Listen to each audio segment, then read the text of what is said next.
Some deal to have to own 40%. How much of the horse is there? Yeah. Sorry, two 40%, 20%. Okay. Sorry. Well, who's training them? You or them? I know. How many? Seriously, You just say you pressed the wrong button on decorations. Oh. I just like him as a horse. I'm emotionally attached to him. I just think he's a cool horse. I know. I'm emotionally attached. I could see your face, Nick, and I'm thinking the same. Who knew? He's a cool horse. Who knew the big horse? Yeah. Kate, you just detect that Leonna's just getting warmed up for something. I do. We were expecting it. We were anticipating. You just it. feel Lovely. that she's just warming to her task because we're about to look at the Stayers Hurdle. Are we on? Can you hear us? Ladies and gentlemen, welcome. Thank you so much for having us here this evening. It is very, very exciting to come and do a Cheltenham preview night. I think you're the best audience any of us have had this week. And so absolutely no pressure. But we are going to launch straight on with the first day and the first race. No messing around. The Supreme Novices Hurdle. Where are we going to kick off here? Let's start with the 20 times champion then. AP McCoy. Does Mullins still win the opener with Tully Hill? I don't think Tully Hill will win, no. Don't really fancy him. Tully was impressive enough the last day, but not really sure about him. I think Mystical Power might have a better chance. He's a very deceiving horse. I think he's never really shown much at home. I mean, I never ever thought I'd say a Galileo might win a Supreme Novices Hurdle, but he is definitely a deceiving horse. He obviously doesn't show much at home. Yeah. And the other one is Geraghty. I mean, obviously the fact that a few of Nicky's have got equine COVID at the moment, so as long as he doesn't have that, then he'll be all right. But well, it's okay if he's got equine COVID, but just not equine long COVID. We can do without that. I saw Geraghty working the other morning. He worked really well, so he's jumping really well. And the form of his race at Doncaster has worked out in terms of the second and third. We're first and second at Kempton in the Grade 2 there, and I think the race at Doncaster wasn't really able to suit him. I think he's a good, strong stayer over 2 miles, and if he gets a good gallop in Supreme, the likes of Tully Hill and a few of them might go, then he's... I think if I was back on a horse, I think it is a bit of a risk with one of Nicky Henderson's at the moment, but I think I'd pick him. And you must have discussed this race with JP a million times. I know it's a race he loves to have representation, he loves to win it, throwing two at it, as you were saying, Mystical Power and Geraghty Repene. In his mind, does he think Geraghty Repene is his first? Well, he only owns 40% of Mystical Power. John Magner owns 40% of him. Rich Ritchie owns 20% of him, so I think he'd be quite happy. He'd still be happy if he won mine, but I think if it was me, I'd prefer if I own... It's some deal to have to own 40%. How much of the horse is there? Yeah. Sorry, two 40%, 20%, okay. Sorry. You're booking 3. 20, I said 20%. Did I say 20%? This is the... Did I not say 20%? No? And you were wondering why John Magner and JP McManus are the two most powerful men. Did I not say Rich Ritchie on 20%, no? Yeah, but his joke I think I did, good, didn't so I? why spoil the joke? I did actually, by the way. Sorry. Yeah. Just Sorry, you weren't listening. Who's going to win it, Barry? Anyway, I'm picking up. Let's pick him on Firefox. Firefox for you. Firefox, one of the worst results in William Hill's book. Firefox, trained by Gordon Elliott. All wrong last time. Lame afterwards, scope wrong, but has strong bumper form. He was second to Ballyburn, he beat Ballyburn, in his maiden. Ballyburn obviously improved a lot from that. I wouldn't take that form literally, but I think the strength of his bumper form in comparison to Mystical Power, to me, he's a stronger representative here, I think, yeah. Okay, so a vote for Firefox, couple of votes for Geraghty Repene. I think I'd be heading that way as well. I'm Leonna. Firefox too, so I'll butt in. I really like him. I think he's not ground dependent. I think he's a lovely jumper. Trip-wise, I think he's pretty versatile. I mean, I know there was an issue last time, and I don't know whether at this early stage 2-4 did stretch him a little bit. I fancied him when I still thought Ballyburn would go there. Ooh. So actually, you're disappointed Ballyburn's not running because the market's not made 45 as not well. Not going to get the price I liked. Yeah, look, I think he's the one to beat. I think his maiden form is good enough. I think there's no excuses for him. He's a strong traveller. He can and may make all as well, which I think is a positive there. You're shaking your head at me, Lucinda, and I don't know whether that means I've got no view or they're all talking rubbish. No, that just means that I just don't ask me too much about other trainers' horses. All I know is Firefox 60 days ago, disappointed. Can you get him back in 60 days? He probably can. Okay, so quite a bit of confidence behind Firefox. Couple of votes for Jericho to Repenate. Kate, take it away. Yeah, I'm going to join in with Firefox as well. And here, to be honest with you, for novice hurdles this year, I'm really struggling to be enthused by, and this is certainly one of those. And when you've got Ballyburn, where you've got David Casey saying wherever he goes, he's going to win, which again, of course, is a tip in itself. But now that we've got the confirmation he's going to go for the Gallagher, whatever it is now, yeah, Firefox, that price is just completely gone though. It was a price perspective play for me, Firefox, previously, but I mean, it is a race that's lacking depth this year for me, but I'm going to have to roam with the guys with Firefox. What about you, Nick? What about you, though? I'm a Jericho man and have been all along, and I think the price will be all right. I think the Mullins horses are going to dominate the market still. Mystical Power and Tully Hill. All of you love Firefox, so shorten up considerably, loser in William Hill's book. I think Jericho's a great, even at each way price. Shall we move on then? I think we've got a verdict on the Supreme. Should we move on to the Arkle? So two of us with Jericho and the rest are on Firefox, yeah? Yeah. Okay. Yep, there you go. There you go. Splitting Pretty off much a panel. match, yeah. Yeah. Yeah, but on to the next one then. We don't mess around on this panel. Straight from the Supreme, straight to the next race with the Arkle. And again, relative confirmation to an extent today that we're pretty sure that Gaelic Warrior is going to be the one to go down the 2-mile Novice Chase route, and the Pastel Vegas one that's going to go for the 2.5. So the price is currently 4-1 though, Ilite Tomp. Same price about Gaelic Warrior. 5-1 Founder 50. Pastel Vegas still in there though at 5. So again, guys, we're playing a little bit of Willie Mullins bingo still at this stage, Barry. But of course, it's great to have you on the panel. You are the joint winning most jockey of this race with the 4 wins. So what does it take for a horse to win the race? It takes a bit of class. And just looking at that list, there's not that many with the class you need. Gaelic Warrior he's the horse who could be the real deal in the future. Now, he bombed out in Leopardstown last time. I personally had an issue with him, the fact that he jumps to his right. Yeah. And I expected him to be much worse than he was in Leopardstown. So he didn't complete the race, but his jumping through the race was actually okay. So for me, I'd take a punt on Gaelic Warrior because you're punting on Willie having him right. But he's the classiest horse in the race. Now, he's been to the festival twice and has been beaten twice. But so has Ilite Tomp. Found a 50 as well as a step. Facile Vega is the disappointing horse in the race. To me, I'd take a punt on Gaelic Warrior, but I think you could run this race 4 times and get 4 different results maybe. It is, again, one of those, isn't it? And Lucinda, to you, I guess from the horse person perspective, when you've got Gaelic Warrior, disappointed so badly last time out. He was beaten before he even unseated. For a trainer, how difficult is that to actually get a horse to come back and to show their best form again on the biggest stage of them all? I guess when they really disappoint like that, as long as there's a reason for it. If you find a reason, if you think, oh, it's just because it didn't like the going on that day or whatever, that's not so good. Whereas if you have a veterinary reason, you can actually do something about it. And I don't know. I mean, I thought Hunter's Yarn. I know he hasn't run that often, but what do you think about his chances? I like him.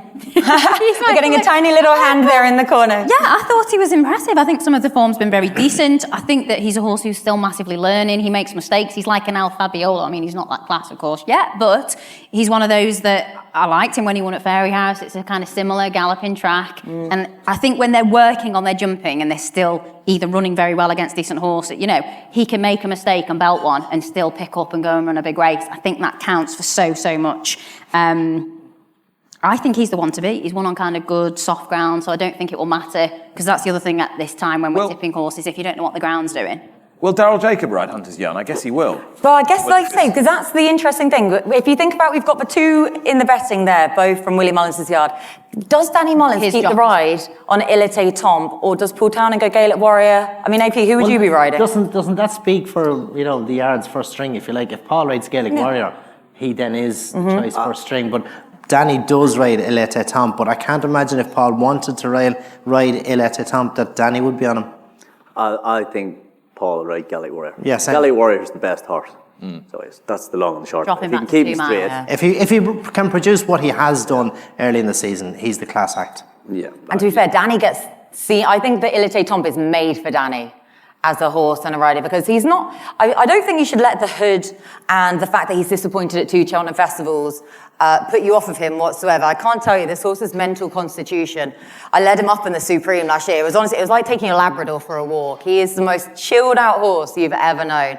And he just missed a few hurdles coming down the hill then. And they were slightly gutted that put him on the back foot. So he didn't run anywhere near as badly as it initially looked in the Supreme. So I wouldn't be letting that put you off of Elite Tom whatsoever. I hope Danny rides him, because I think he gets the best tune out of him, and I think he's going to have to be the play for me. He was smashed in my betting last time out. He was available about 20-1 before Leopard's Town on the Thursday. He was actually only beaten 8 lengths in the Supreme by Facile Vega and Marine Nationale, and only beaten 8 lengths by Vauban. So he didn't bomb out at those festivals. No, exactly that. So I wouldn't be putting too much weight on his Cheltenham form. As a jockey, Barry, what's the thinking behind a horse like Gaelic Warrior, where you go up in trip over fences and then suddenly back down to the minimum? Why would that be? Well, he didn't get home the last day, but trip wasn't an issue. He was beaten jumping the third last, which was more than half a mile from home. Yeah. So we don't know Willie Mullins' thinking. I'd say not many do. So he goes here. You just take it in faith that this horse is back in form, because he didn't turn up last time, but he's the quality horse in the race. Yeah, my concern, I think, for a horse, if you've been fencing over 2.5 and obviously over even further last time, and suddenly you're fencing over 2, everything comes up a lot quicker, they're going a lot faster, you've got to be a lot more organised, the jumping's got to be a lot better, so I think that's enough of a question mark if it were for him to not be a favourite. Especially if you've got a horse like Matata in this race that is just going to go... You're going to make sure it's an end-to-end. And take out anything to his left-hand side as well. So as long as no one lines up his inside, that's all okay. But Nick, where are you actually going to go over them with the Arkle? I'm sure Willie Mullins will win the race, but if you want one that'll run well, I think we'll get in the 3. I do think if the ground isn't too soft, I think Joe Tizard's also run well. Really? JPR, what? JPR, yeah. He recorded a very good figure when winning earlier in the season at Sandown. The Cheltenham race where he fell at the last, I thought he cruised round there. I thought he loved the track. He's got plenty of pace. If the ground is not too soft, that's the only caveat. I think he can place. Can he win? I'm not sure, but I think he can place. Which we should actually just touch upon the ground quite quickly as well, given the rainfall that has been there. And from what we're hearing from the track as well, we're anticipating pretty soft throughout the duration, aren't we? I think it is going to be on the easy side Tuesday by the looks of it. Yeah. But it all depends on what happens over the weekend. No, exactly. Right. But, yeah, so I think we're sort of split enough then on the Arkle. Hunter's yarn. Hunter's yarn for you two. I'm going to go Elite Tom. Got to be with him. Barry? Gaelic Warrior. And AP? Yeah, I'd only ride Gaelic Warrior. He's the best horse. Some of the rest of them, they're much of a muchness, a lot of them. Gaelic Warrior, I think, would be the least. You'd fancy yourself to keep him straight as well, to be Yeah, I think you would too. Yeah, exactly. Take a chance on him, Barry, wouldn't you? slim round. I thought he would be worse. I thought he jumped more violently right than he did in Everson. I think he's the one that's got the most potential to be a proper, To be a he might end up in a King George or whatever, but he's the most talented, I think. Keep that left rein tight on him, basically, yeah. But I think that's a pretty split opinion then for the Arkle. Should we have a look at the Champion Hurdle? Let's do it. Better had. Let's do it. Feature race on the first day. No Constitution Hill, of course, but we still have State Man. We don't have Lossy Mouth. Rich Ritchie was confirming last night. Very unlikely she'd run. Looks as though she's going to go to the Mayor's Hurdle, Champion Hurdle next year. We do have Irish Point, it seems. He'll run here in preference to the Stayers Hurdle. And we do now have Iberico Lord. The Greatwood Hurdle and Betfair Hurdle winner has been supplemented for the race by Nicky Henderson and JP McManus. And I, for one, think that is a belting idea.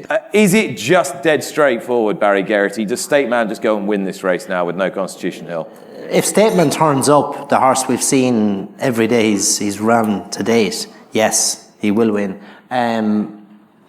Personally, Irish Point, for what he's achieved over 2 mile, I don't see him being a danger. He was really good the last time over 3.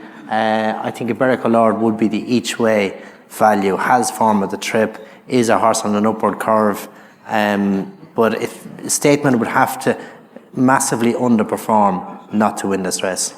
Or to just add that Gordon Elliott told me earlier in the week, Pied Piper would not run here. He runs in the County Hurdle. And he said that Zanna here wouldn't run here. He'd run in a Chase. So just keep your eyes peeled for horses that are unlikely to run in the race. Lucinda, can you see beyond State Man? Can you give us a value alternative? Does he just turn up, win, go home, thanks very much? And if so, is 2 to 5 actually a good price?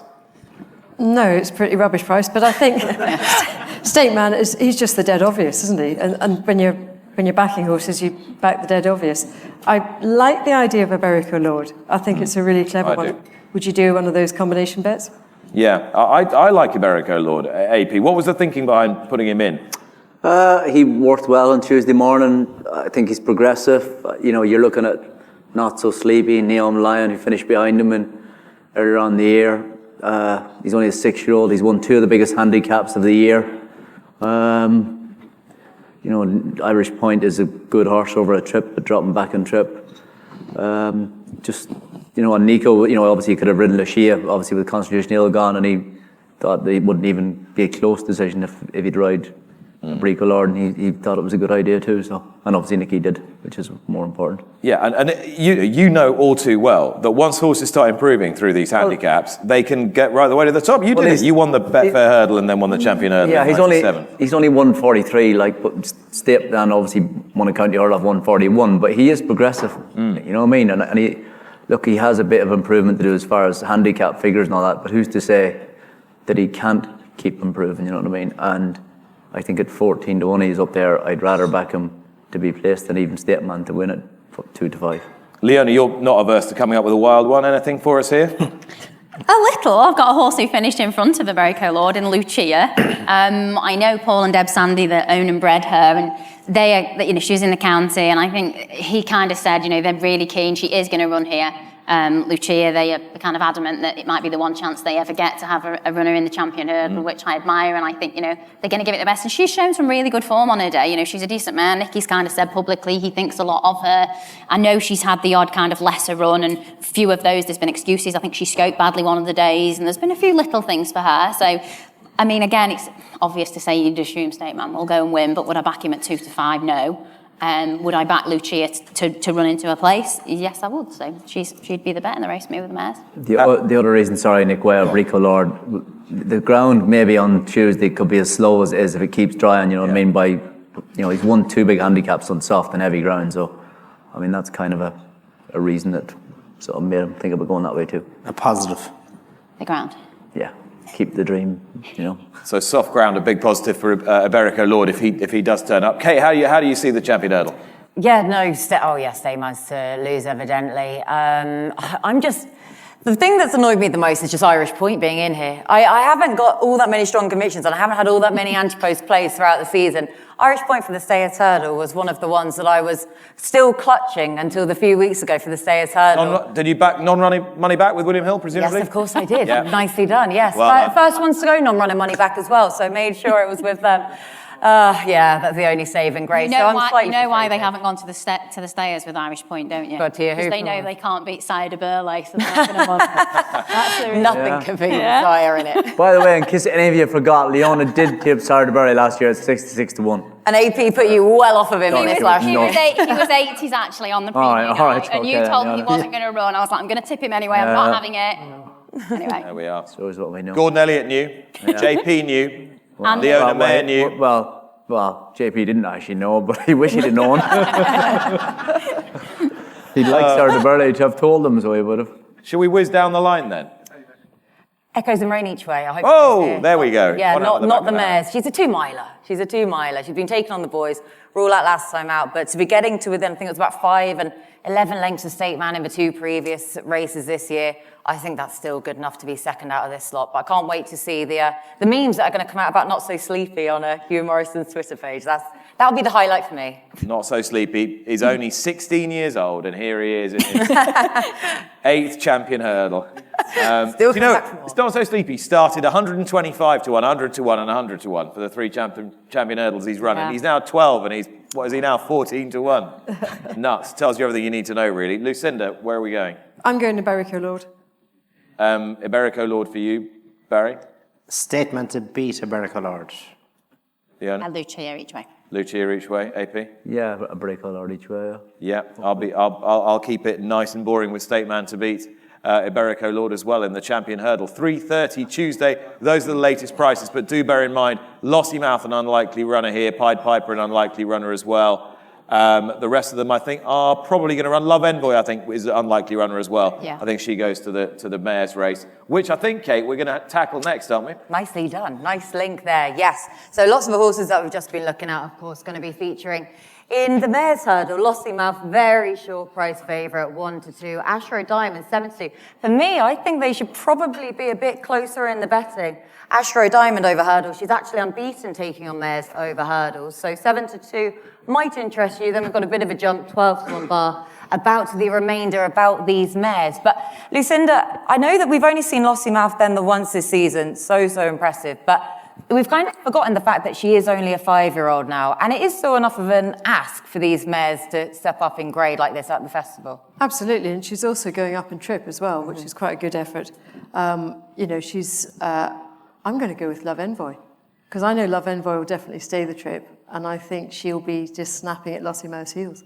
Yeah, I mean, she's what price is she there? Yeah, so Big 14-1. Yeah. Finished second in it last year to Honeysuckle. We're probably thinking at this stage Lossiemouth might just be that bit better. But to basically, Barry, do what she did last year, Love Envoy, she's not a bad old price at all at 14-1, because this market is just surrounded by one horse. Yeah, but she has been disappointing. Her form was very strong going into last year.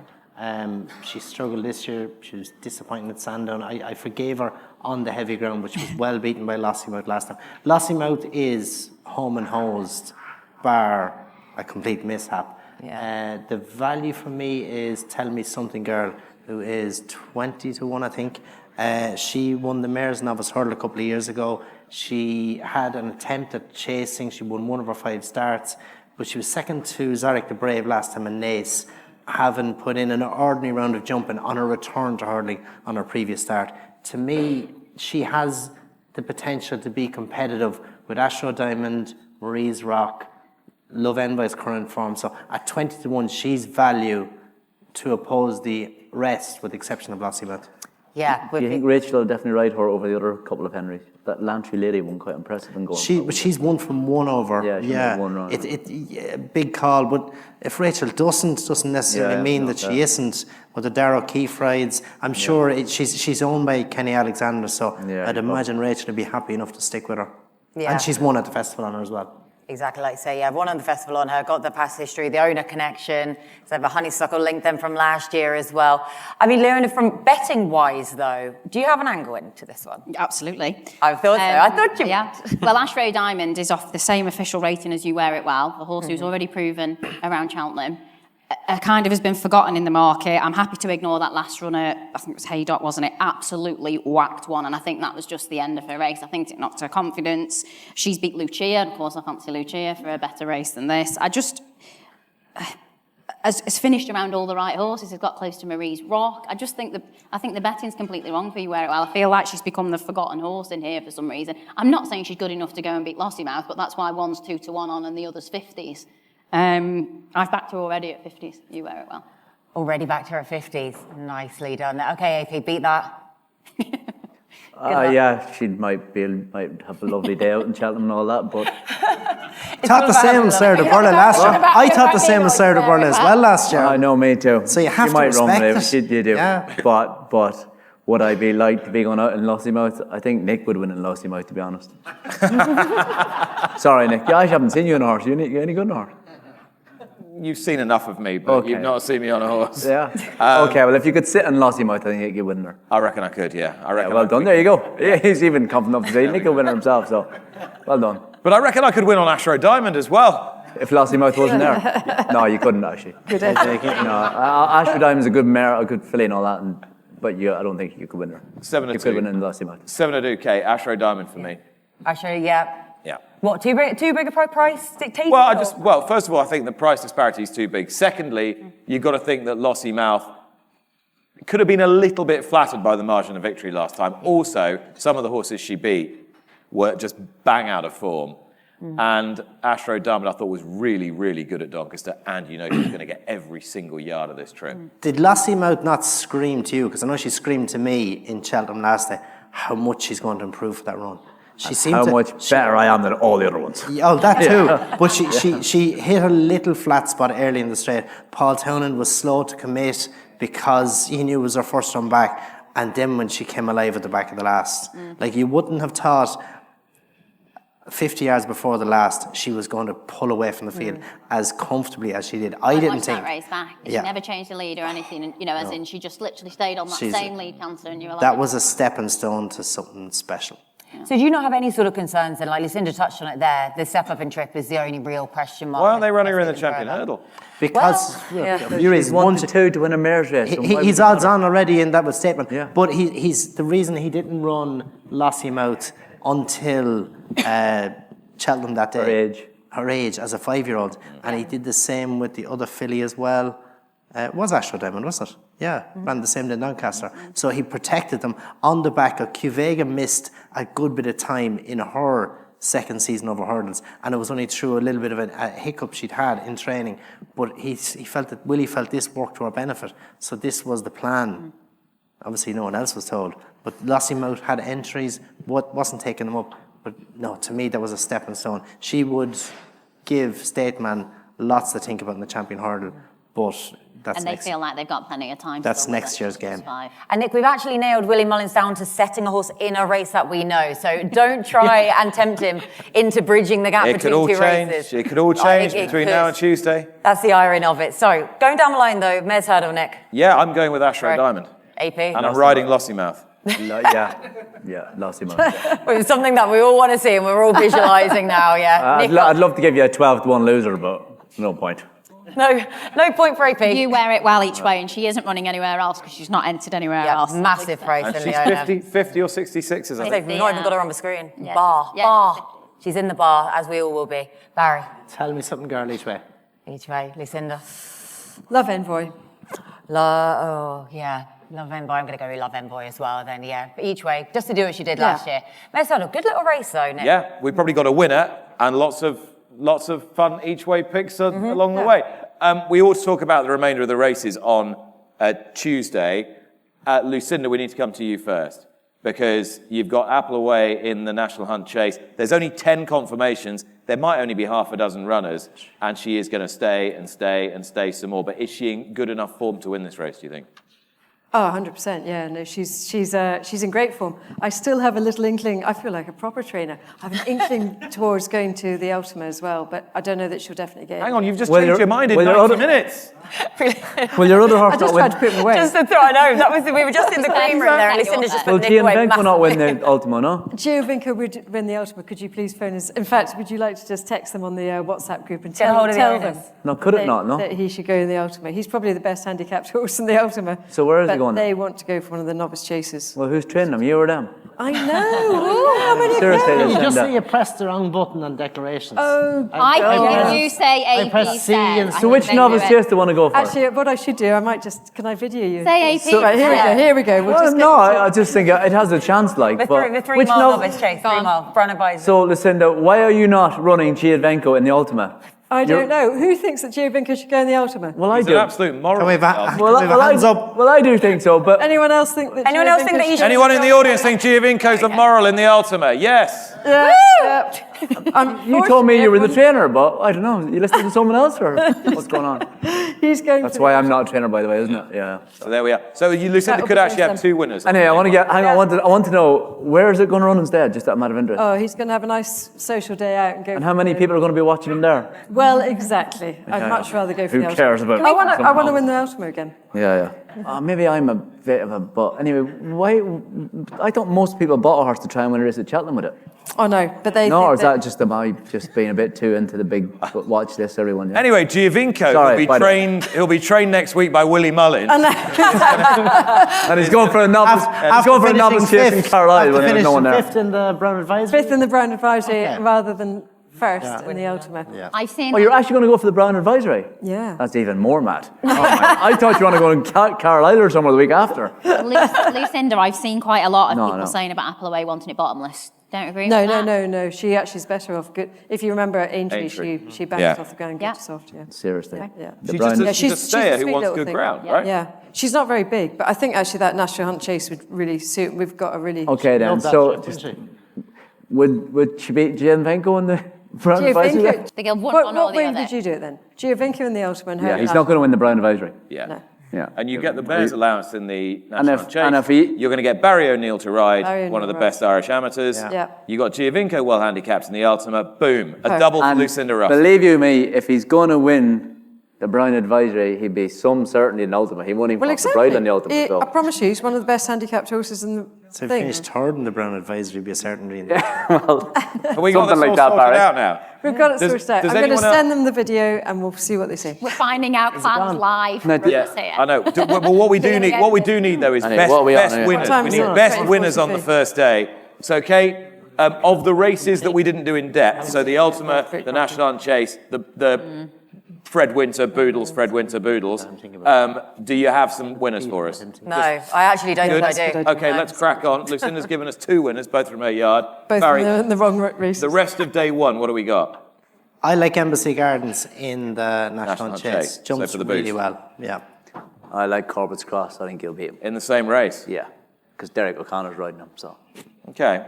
it's a big advantage. And not Chase, amateur Chase. And it's been the plan for a while, hasn't it? Hence the booking Yeah. of Derek O'Connor to ride him last time. Yeah, big So we got a straight head-to-head, Barry and AP, Corbett's Cross and Embassy Gardens. And Leonna, you must have some sneaky little one for the Boodles or something for Yeah, us. and Nadawi in the Boodles I thought was really interesting. Nice.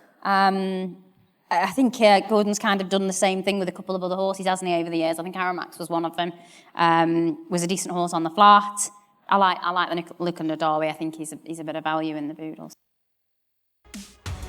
We're Cheltenham ready. Are you? Get a £5 free bet every day at Cheltenham.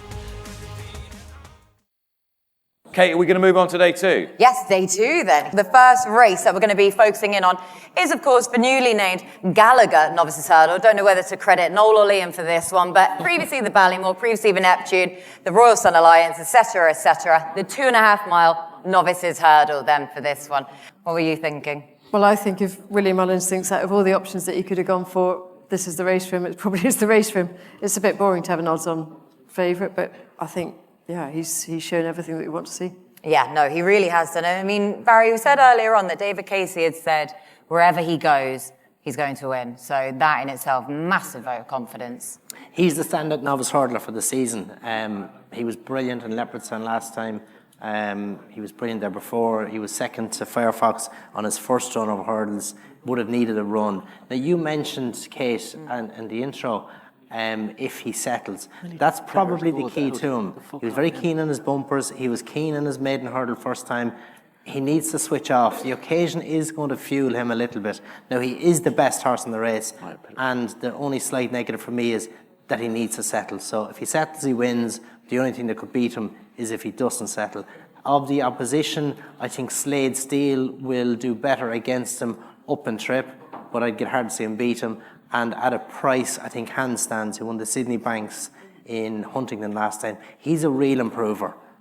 Jumps really well, has a nice laid-back way of racing, travels sweet. I think he's a horse on the up. I don't fancy these horses to beat Ballyburn if he gets to concert pitch, but I do think they'll be the ones to chase him home. Yeah, then, well, there we go. We're flying a little Union flag, finally. I mean, well, Lucinda is by herself, got a Scottish flag. We're going to include you into ours, though, for now. Yeah, the form's there at present, so you're very much getting included into ours. But yeah, Handstand's in there. He's been a horse that's been dividing opinion whether or not his form is worth much cop. But the other British horse that I really like in here is Gidley Park. Now, I was trying to tap up Johnny Burke to get answers out of him, which way this horse is going to go. Is he going to step up in trip? Or which way, but I'm pretty sure his price has actually shortened up 10 to 1 from what it was last night as well. I'm pretty sure Gidley Park's going to go here because connections have said, you know, we've got a future prospect there, lovely novice chaser for next year. We don't want to bottom him, which the Albert Bartlett can do. It can really take a toll on them. So, and the way that the race turned into a sprint last time out, and he still managed to outsprint his rivals, I thought that Gidley Park has plenty enough pace, course winning form as well then to his name. So yeah, in a race now that looks pretty open behind Ballyburn, I thought that Gidley Park might just be another one for the Brits, but I guess the owner, we're trying to get what we can for the British trained runners at this year's festival. Yeah, we don't have that many options, do we? Lucinda, thankfully, has got all of hers in, so that's very much helping us. Wrong races, though. Huh? Apparently in the wrong Yeah, races. well, we don't. They're all turning up. We don't All I'm know saying yet. we are. could be there. Just going to the wrong. There's still time. There's still time. Yeah, look, Ballyburn looks like a very obvious one. The only one I'll give a little tiny mention to, but I actually don't.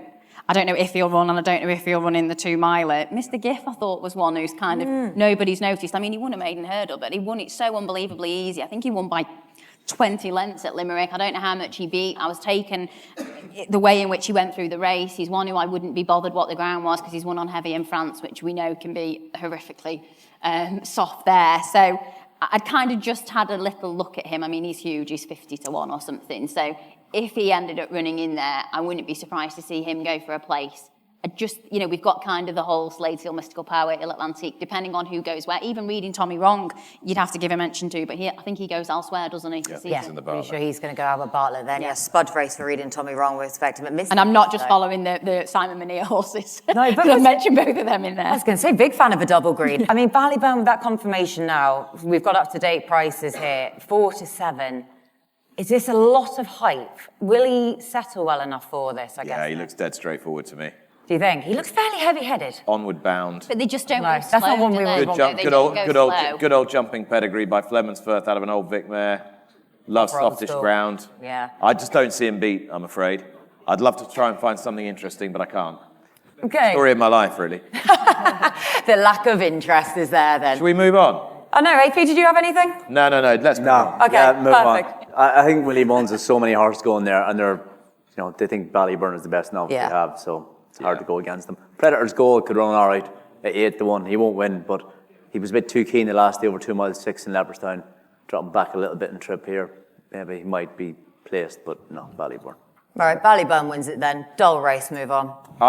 It's a great race. There's some lovely horses, but he's the best. Yeah. Let's have a look Let then. AP do the Brown Advisory. Exactly. Okay. AP now knows what's happening in the Brown Advisory. What is happening in the This Well, is there's why. no point Giovinco This is running why he's taking Lucinda away from this race. Lucinda's Giovinco is 20-1. Fact to file: last year's champion bumper second is 5-4 on to win this, and there just seems to be AP a growing clamour for this horse over the last few days. How confident are you?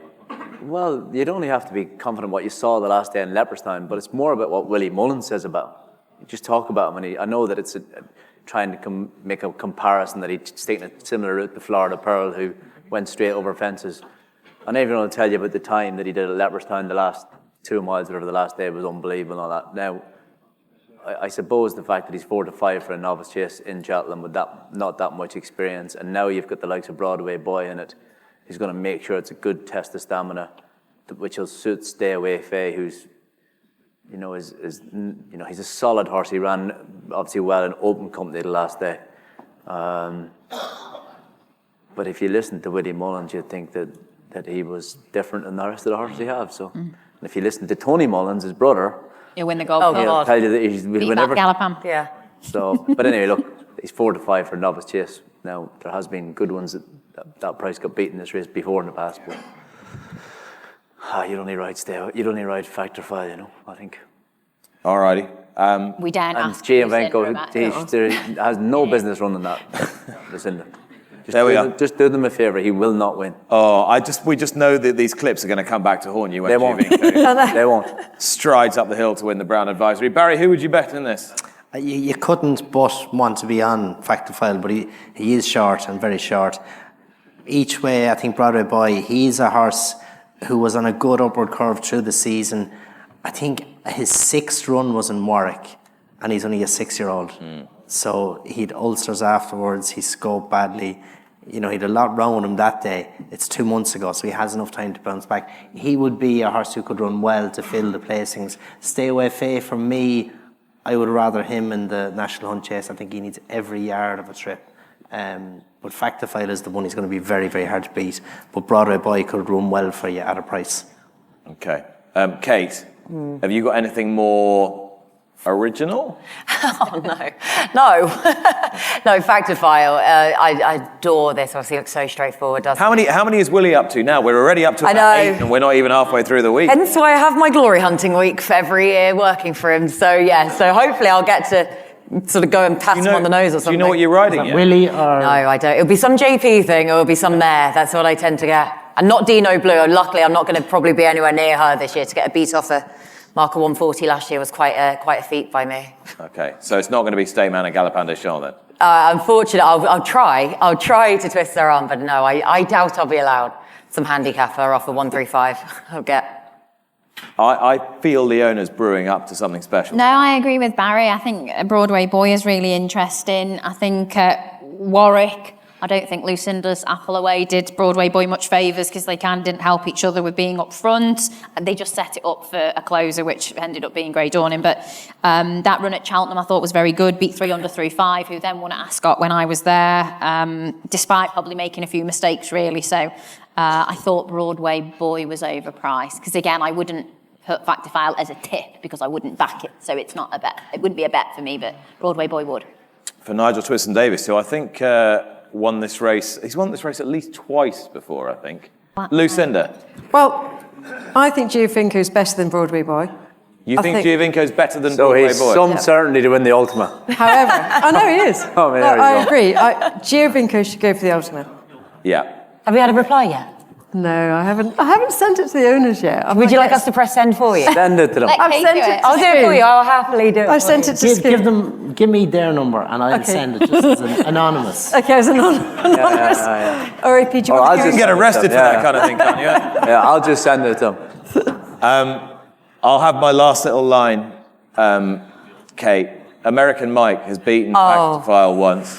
He was sick the next time badly, came back and produced a really good staying performance last time. He's already in the Turners, but they're supplementing him for goodness knows how much to run in this. I know. And I see all he does is stay and stay. And he's a really classy, talented horse. At those odds, at 14-1, he's got to be the each-way play in the race, hasn't he? And didn't a certain presenter lead him around whilst doing a clip to Yes. one year? Yeah. Yes, and he was very kind to me.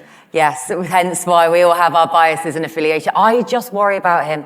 I remember seeing him, I think that was Champion Bumper Year, wasn't it, when you led him around? Yeah, he was third. He was a frame of an animal, though. I thought he ran a blinder there. But I remember thinking to myself at the time, leave him for next year, because he's going to be one of those horses you can imagine just falls away after every run. And he couldn't run last year. We're 2 years on now. This is his time. I know, but I just wonder if he'll fall away after last time out. Like, Navan's a lot more deceptively stiff track, I believe. I've never actually walked it, than it looks on TV. And I just wonder how much that would have taken it out of him on heavy ground. And if he is a horse who just falls away, I don't know how he's going to be able to take 2 hard runs back to back. All right. Good luck with him. Thank you. Let's move on to the Coral Cup. Sa Majesté is the 4-1 favourite. Is Sa Majesté definitely running here, yes?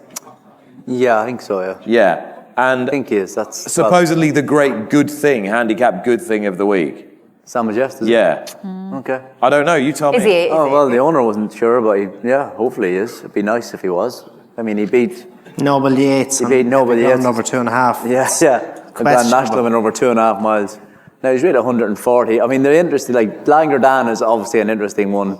I know that apparently he's quite hard to train between Cheltenham each year. Funny that, isn't it? He doesn't, he doesn't actually like going up the gallops so much or whatever, I think, for the other parts of the year. But he seems to come alive when he runs the Coral Cup. So he's definitely a horse of interest, Langerdan. Dottie the Great, I think, is probably going to run in the Martin Pipe, I think. Bilton Ballymore is interesting. Yeah, Sa Majesté maybe. Look, it's hard to know, Nick. He's really 140. He's unexposed. Who knows? Leonna. Langerdan 7-1. No. Be there, but No, because I don't know who's going where, and when he's not confident of the JP horse, I'm not going to pull that up either. Fair enough. Totally understand that. Lucinda, have you got a view here? I think Langadang has managed to get back onto the same mark that he was on last year. Genius. Genius. Yeah. Barry? An interesting horse here is Brazil. He beat Gaelic Warrior in the Boodles 2 years ago. It's his first time stepping up in trip, and he will be crying out for that trip. But the one I like is Geraghty, who's there at 16-1, second to Mystical Power in Punchestown over 2 miles. Has done all its racing to date over 2 miles, stepping up in trip, has some good plays for him. I think a good each-way shout in a wide open race. Good call. I didn't realise that. And I slipped to that. Geraghty. AP's just added a little info about Brazil that... what was it, Nick? What was you said to me? I said he's lighter than he used to be. Well, you said to me that he's 2 stone lighter, and I was trying to work out what you meant. I wondered whether Porrig Roche hadn't got him fit all season, but you actually meant the 2 stones between his legs. They've gone. Would have had a wandering mind. Yeah.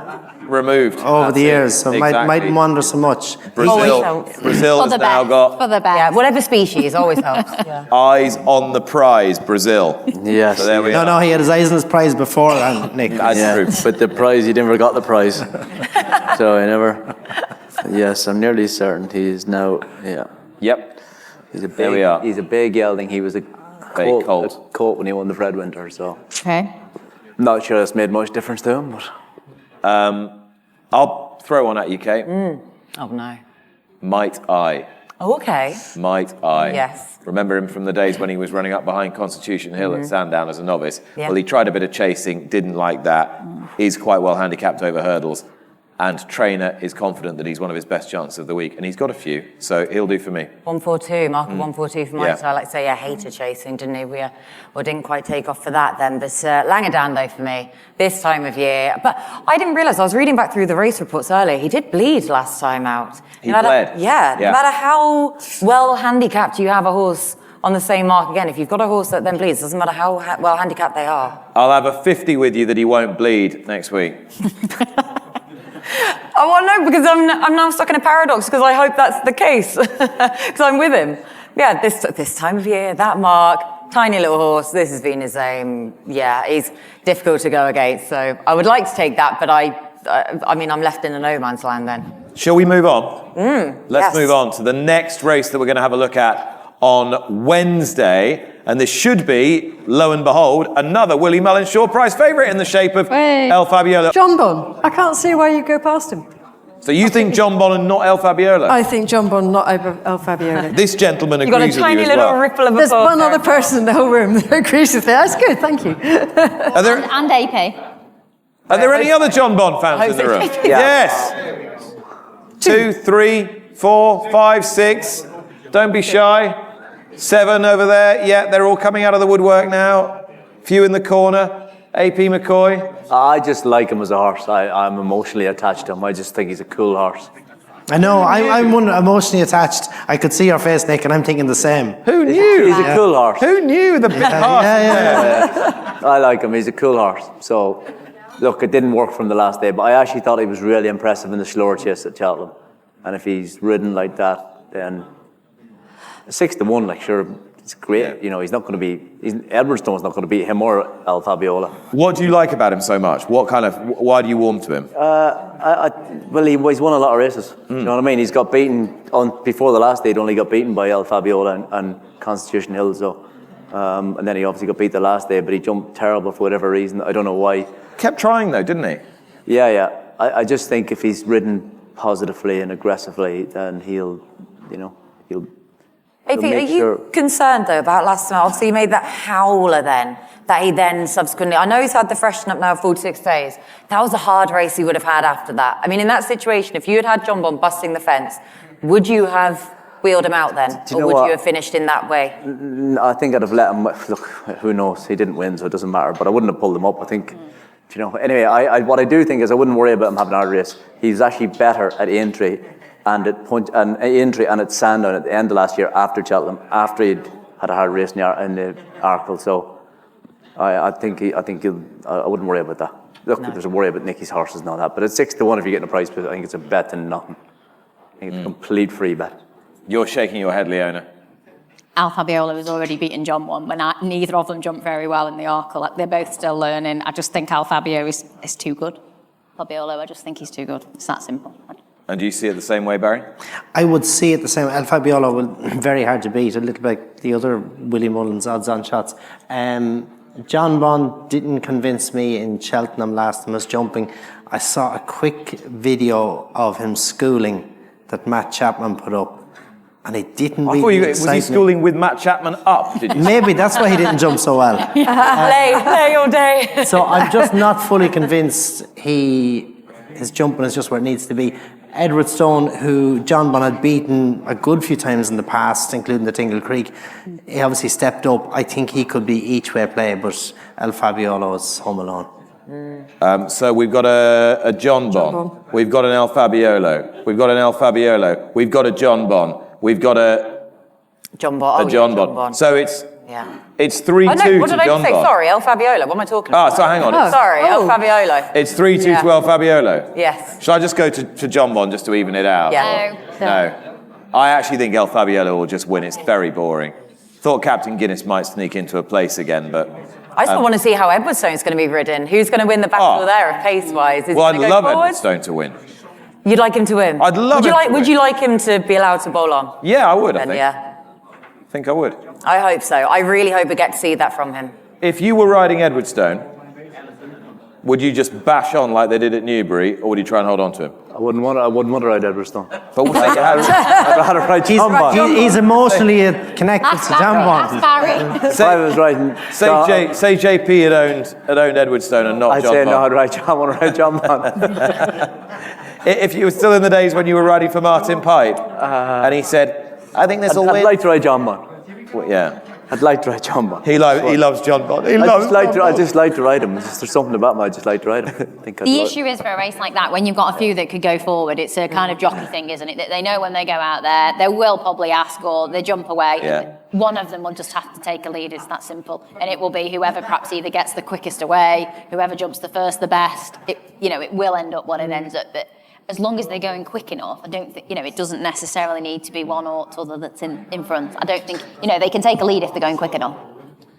But AP likes John Bon, in case you hadn't realised. Heart horse. I mean, I'm just welling up here as... Yeah, you're allowed to like him, aren't you? Yeah, definitely. Cool horse. Now we're going to do the best of the rest for Wednesday. The cross country, the Grand Annual, and the Champion Bumper. A real little mixed bag here, Barry. Anything knock your eye out? Cocoa Beach and the cross country. The cross country course is going to be softer than the main track because it's not as well drained. So I like Cocoa Beach in the cross country. I like In Excelsis Deo in the Grand Annual, and I like Romeo Coolio in the bumper. Oh, we like that, one in each race. I like In Excelsis Deo as well, so I'll quickly put that up. That's my only one of the others. I think the 2 miles perfect, probably still working on his jumping technique. He's run well in both his Cheltenham starts and his big price. So 2 votes for Harry In the Grand Fry Annual. in Excelsis Deo, who is owned by JP McManus. AP, is he one of those handicappers of the week that you think is more interesting in Excelsis Deo? Do you know, his jumping is a little bit to be desired. I thought in Cheltenham he finished second one day. I thought the Grand Annual would suit him, a fast run race, coming off a fast pace, and then he was a bit unlucky. Whatever happened to him in Sandown at the pond fence the last day, I think, or he didn't see it or whatever. I think he made a bad mistake. But yeah, he's interesting. The Grand Annual will suit him on that course, and I think I think there could be improvement in him. You know what I mean? Whether he's enough class to win, I'm not 100% sure. Did you have any ideas about the cross country or the bumper? The cross country is, it's hard in Manila Indo. The bumper, I was told once by very bright ex-jockey that he'd rather give the money to his ex-missus than have a bet in the bumper, and he said, I hate my ex-missus, so... so the Cheltenham bumper, you don't actually know what you're going to... Well, you don't know what you're going to come up against in the Cheltenham bumper, do you? No, hopefully not your ex-missus, I suppose. Yeah. But if you look at Willie Mullins, he's got 10 or 12 there, and they have no idea which one. So yeah, they don't even know. One of them, Gordon, is the same. He's got 3 or 4 that they could make a case for reading him. I suppose Jack will have the choice of the best one, and Patrick will have the choice of Willie's. Paul Nichols' horse was quite impressive in Exeter. Which one? Tishan, sorry. Yeah. Well, he was actually more impressive in his point to point, and he won. And Paul, in fairness, ran Captain Teagan last year. He finished 3rd. I don't think he just run him for the sake of it. You know what I mean? He's actually quite good at waiting for targets at the entry where it may be, rather than just send him to Cheltenham because.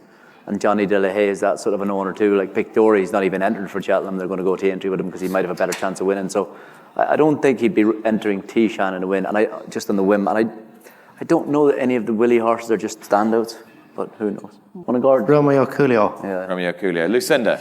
My mate Mozzie. In the Grand Annual, if he runs there. Yeah. Is there a possibility for the Arkle still, my mate Mozzie, or is it going to be definitely Grand Annual? I don't know. Should have asked Gavin. He's one of us. But yeah, well handicapped. Kate? Yeah, Tishan as well then.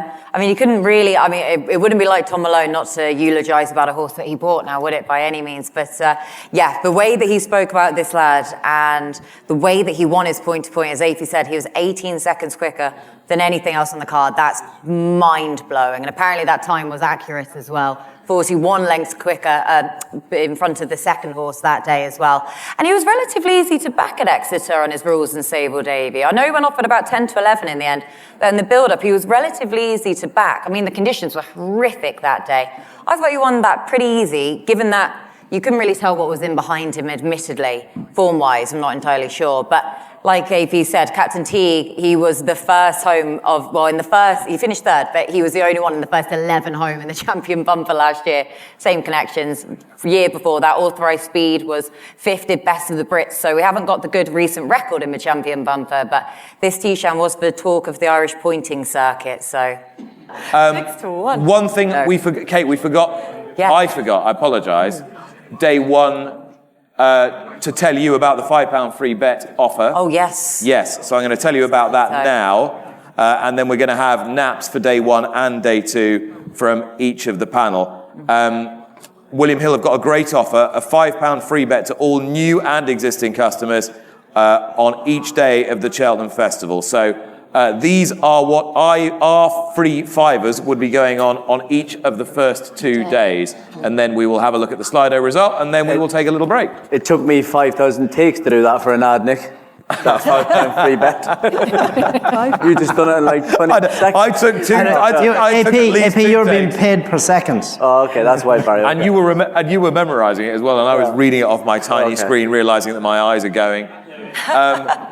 KT, where are we going day one and day two? I'll go Ilite Tomp then for the Arkle. I haven't got that many strong opinions for day one. I think that's quite a punchy nap, around sort of 4 Do you think? to 1. Yeah. I've been as punchy as I can possibly be on day one. It's my least favourite day of the festival on this you. year. Thank you, I'd take that.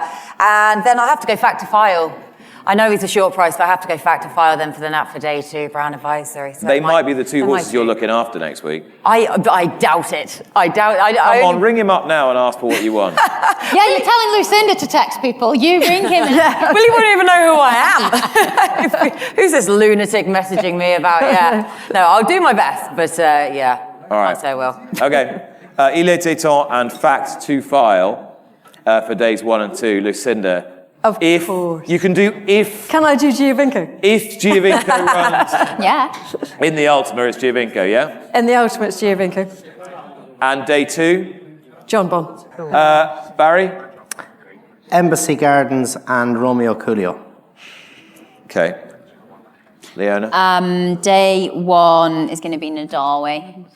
And day two is Fact to File Al Fabiolo double. All right. They're both short. Alrighty.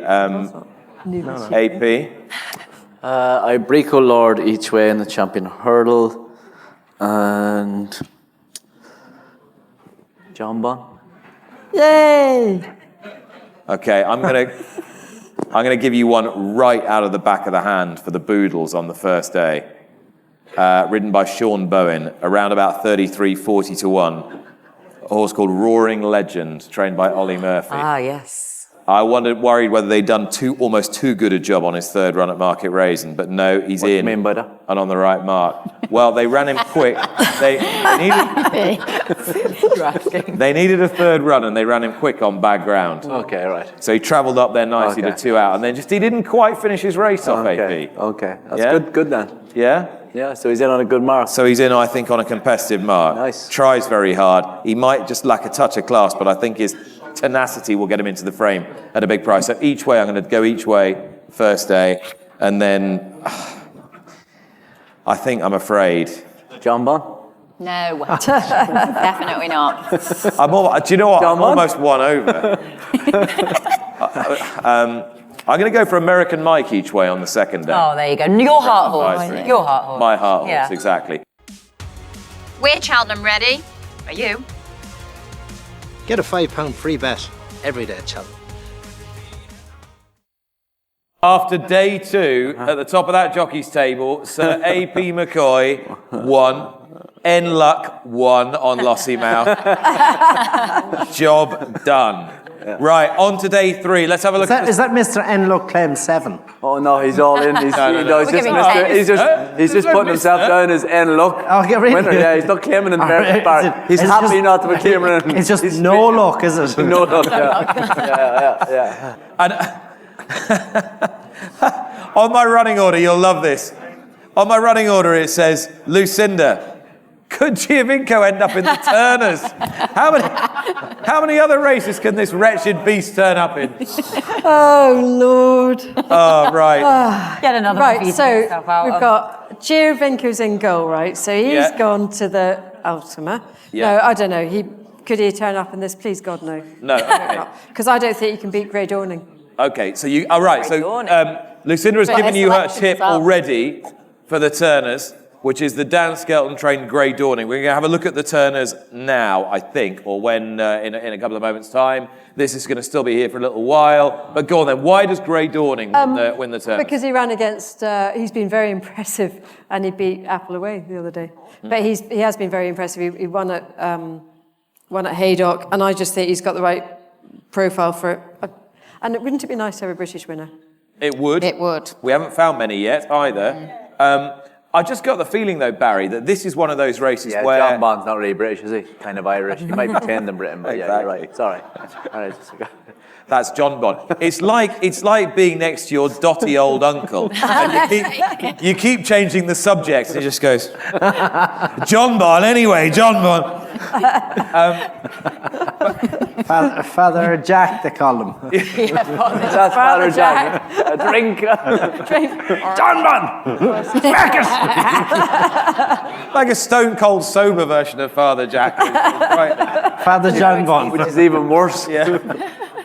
It just does strike me, Barry, that this is one of those races where a few more balls are in the air than some of the others. It's not like completely clear cut and done, is it? Well, there's no Willie Mullins ball in the air, so I think it gives GB a chance. I would be with Lucinda. Grey Dawning would have beaten Jeannie's Delight only for a bad mistake at the second last when they met at Cheltenham. Jeannie's Destiny. Or Jeannie's Destiny, should I say. He has great form. To me, his danger could be Iroko. 1-from-1 over fences, won the Martin Pipe last year. The Martin Pipe Banbridge had won that in the past. Gallop on the Champ, Sir de Champ. It's a race, it's a great stepping stone for progressive types. Iroko jumped really well on his only start in Warwick, and Warwick is a tricky track. You need to jump well to be good in Warwick, and he was good. So he was ruled out for the season, but he got a pass back into the picture anyways, and he's here. He's definitely one who would have a big chance, but on the book, Grey Dawning, I would think he has the edge against Jeannie's Destiny. You won a Novice Chase at the festival on a horse who'd only had one chasing start. Well, Chief. Yeah, so it can be done if the horse is good enough and the opposition's not good enough. Is Iroko good enough against this opposition? He was in Bangor last week and he jumped really well around Bangor. The lads that train him, they know the time of day. So Barry is right. He actually looks a faster horse since he's gone chasing. I just have this thing that I think Grey Dawning looked like he might have beat. He did make a bad mistake at Cheltenham when Jeannie's Destiny won. And he looked like he might have won, but I'm not sure. I think Jeannie's Destiny just keeps saving a bit. And Paul Nicholls said it's his best chance of a winner. And I think Grey Dawning, the last day in Warwick, got flattered by Apple away and Broadway Boy going too fast and set the race up for him a little bit. And it definitely made Grey Dawning more impressive, I think, for that reason. I think one that is interesting, and I cannot even believe him saying this, Fashal Vega, for some bizarre reason. Your big close load.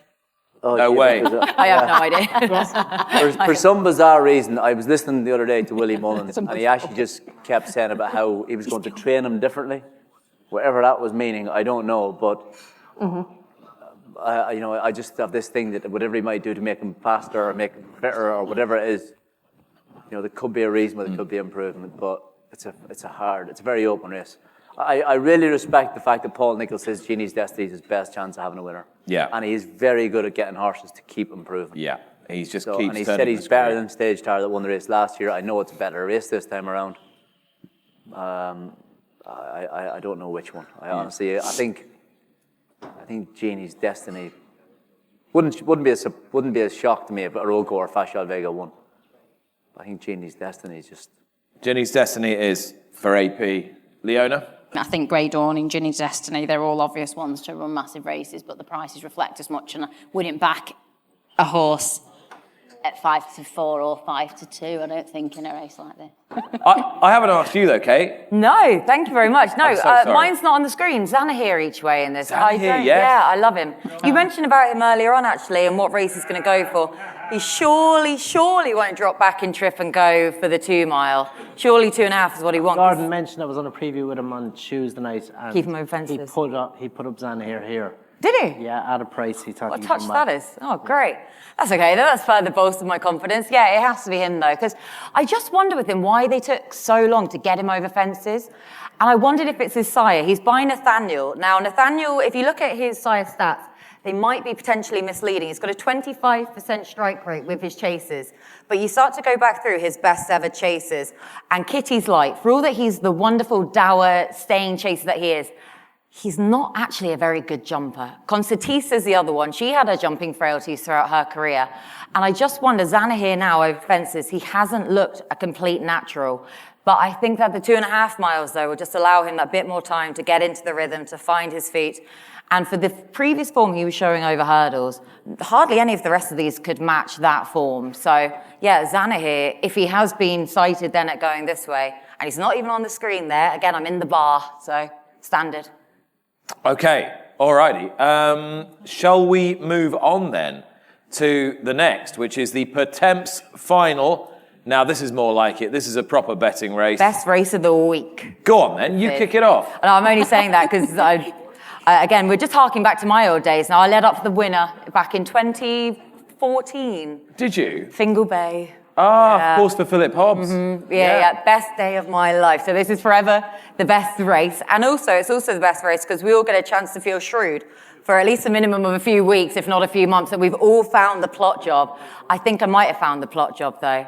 Go on. Anna Benina, before she signs off and gets retired to start. I think she's about 33-1 if she's, again, not on the screen. I'm making a habit of being in the bar.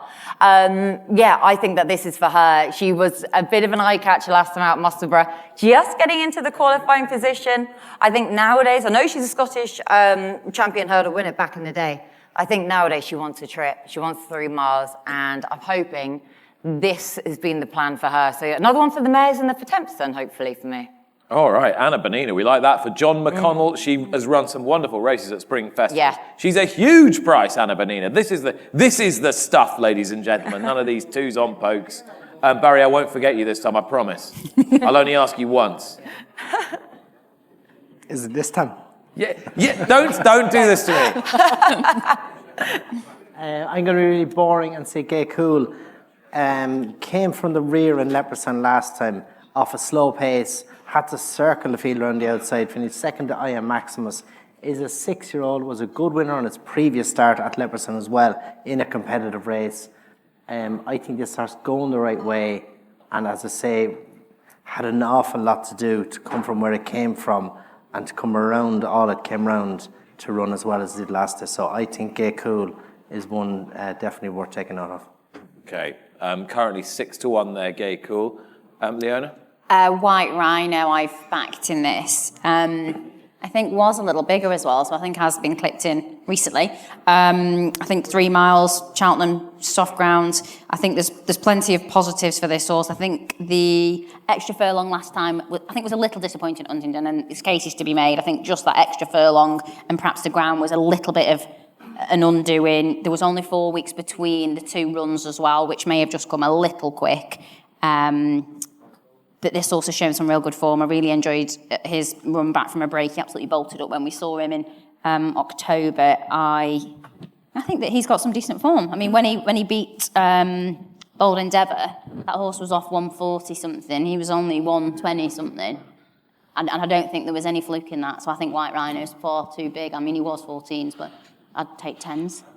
Have you got breaking news for us? I apologise about that. I had a horse at the vet, but he's okay. So that's the good news. The vet or the horse? Both. The vet's a little bit richer. He's definitely okay then, yeah. So he's definitely okay, but the horse is fine, so that's good. So no breaking news? No breaking news. I'm afraid the owners of Geraghty haven't got back to me yet. Oh. Okay, all right. Have they read it, though? You've been left on a double blue tick. It's a double blue tick. Oh, double blue tick territory. Dangerous. They're just on the phone to Willie at the moment. You've missed all the winners of the Pertemps. No, Lots of I have them. one. Go on. Cuthbert Dibble. For Nigel Swiston-Davis. Yeah, I thought I saw him at Chep, so he is so impressive, and I don't think the handicap has got him yet. I love him. I think he's a really nice horse. Is that a good reason? Yeah. Very much so, yeah. I mean, it's the reason for many of the best tips around the table. AP, the Pertemps. Yeah, I think Cuthbert Dibble's definitely got a chance. So he has. It's a very open race. Like Springwell Bay, I thought ran better in Musselburgh last time. I have no idea why he was so disappointing in Cheltenham beforehand, over 3 mile. But I do think he's a horse that, it's a race that Challenger has done well in the past, and I do think that Springwell Bay is interesting. Yeah. Acker Allen had one run here back in October, a long time ago, and qualified. Might be still unexposed. Chantry House is getting on a bit. He'll probably have blinkers on. It will probably be helping. But I think Springwell Bay is probably the interesting one. Okay. I'd be inclined to agree with AP with Springwell Bay. I thought he might be a Stayers Hurdle sort of horse at the beginning of the season. It hasn't quite worked out, but he is quite classy. And if they've got him where they want him, that's looking a perfectly fair price. Should we just spin down and have a quick recap? Anna Bonina. Anna Bonina, about 33s, I think, yeah. Cuthbert. Gay Cool. White Rhino. Springwell Bay. And Springwell Bay for me as well. That's the Pertemps Final. 2:10 on Thursday. Kate? Yes, I know. And now, of course, we've got someone we need to be asking directly here about our next race, the Ryanair. Which it's had a fair bit of shake-ups this year. It's been weak then. Well, it's been getting weaker sort of towards the off, really. We know Fabiola's heading the way. We know he'll go to the Champion Chase. Banbridge is in next at 5-2. Same price, Fast or Slow. He's not going to go there. Envoy LN, defending champion, 7-2 then. 4-1 bar. But of course, the first question we have to ask to the first person to my left, Lucinda, ahoy, senor. Why isn't he even on that list? I don't I mean, know. that's ridiculous. So just because he pulled up twice and then got beaten fair and square the other time. But actually, he's just apart from that, I know that he's just coming to himself. He looks absolutely fantastic. He's we've always wanted him as a spring horse. We always think Aintree sort of his race, but we like going to Cheltenham as well. And I think he's got every chance in this. I know it's 2 miles 4. You're going to think I'm an idiot dropping him back to 2-4. But round Cheltenham, he's never been the strongest of finishers. And he just looks amazing at home. If you saw him at home just now, you would definitely have him on the screen. Hank the Tank. Hank the Tank. Why is it, though, that you think he comes so good at this time of year? I think he's better. He's by Dylan Thomas, and they like better ground. And we always end up on very soft ground, and I get twitchy in the autumn about running him on too fast ground. So it's interesting because he's such a big, heavy-set horse, and with the knee action on him as well, and his action, that you would imagine he would be an absolute mudlark to look at. But yeah, he can't jump out of it, though, can he? No. So that's the thing. So the better ground he loves. But there's just something about him as well. Maybe it's our winters, I don't know, but it's quite harsh with us. And you get to this time of year and you just see all the horses thriving. That's why we're having so many winners. I know, you're having a great run at the minute. It's such a bad winter for things. And you've got a million runners over the weekend then at Ayr and all. But Ahoy Senor, though, I'm excited to see him dropping back in trip. Because I guess, Barry, we've got a lot of horses in here, ground-wise, that we're slightly concerned about. Banbridge being the main one of which will even run if the forecast is correct. If the forecast is correct, but what is the forecast? Well, changeable. Changeable is my cop-out way. Yeah, which everyone has this big fear on the back of winter, especially this winter, that, it's been so soft, it's been so wet, but the days are getting longer. There is more drying. Temperatures are picking up. It was forecast, it was odds on for good to soft on Tuesday. Maybe it's going to be slower than that on Tuesday, but the likelihood of better ground on Thursday, to me, it's more likely to be good to soft on Thursday. I think Banbridge is the one to beat. He's the progressive horse. He won the Martin Pipe a couple of years ago. He missed Cheltenham last year after, for whatever reason, I can't think. But he is, I thought he put in a brilliant performance in Kempton to beat Pick Dory on a flat track over 2.5 miles. He wants further. He wants more of a test of stamina. To me, he's the horse who is got the most potential in this race. And the other one would be Stage Star. They'd be the two from me here, but Banbridge would be the one I'd want to be on. You had a deluge of rain 2 years ago. It changed the ground for a day and a half and it got back good again. So unless we get a complete monsoon during the week, it's going to be fine for Banbridge. You think that they'll take a chance with him then, like I say, unless it's an absolute deluge? Probably is the most progressive one. But, I mean, you've got Envoy Elen here, defending champion. No one seems to have been talking about him going into this. 10 years old now, though, Nick. So, I mean, is his days gone, or is this a winnable Ryanair? No, I think I think it's a good race, but why isn't anyone talking about Envoy Elen? He was a really good winner of the race last year, beating Shishkin. I was talking to two lovely gentlemen outside there, and they both made the point to me that we've hardly mentioned Henry de Bromhead at all, and they both made the point correctly that there is no one who moves horses forward from the prep run to Cheltenham like Henry de Bromhead does. Yeah, we know William Mullins is going to have a bazillion winners. We know Gordon Elliott will have a few, but Henry will get a horse to move forward massively at the festival. They've laid this horse away. He's a dual festival winner in the past. He's not a back number, lightly raced this season. I think he should be favourite, and he'd be my pick for the race. And if there's one at a huge price who I think will run well, it's Fugitive, who has been, I think, quite cleverly trained for this. Putting him back to 2 miles last time, put a bit of speed into him.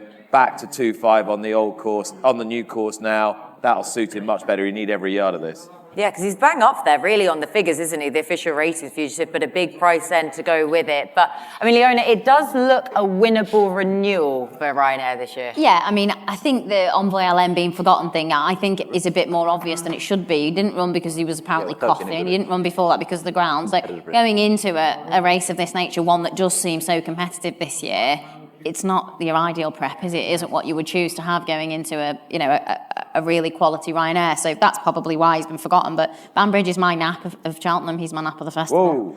Here we go. Finally, we're getting to the juicy stuff. I just think he loves Cheltenham. I think the track suits his style of running. I think that's where we see the very best from him.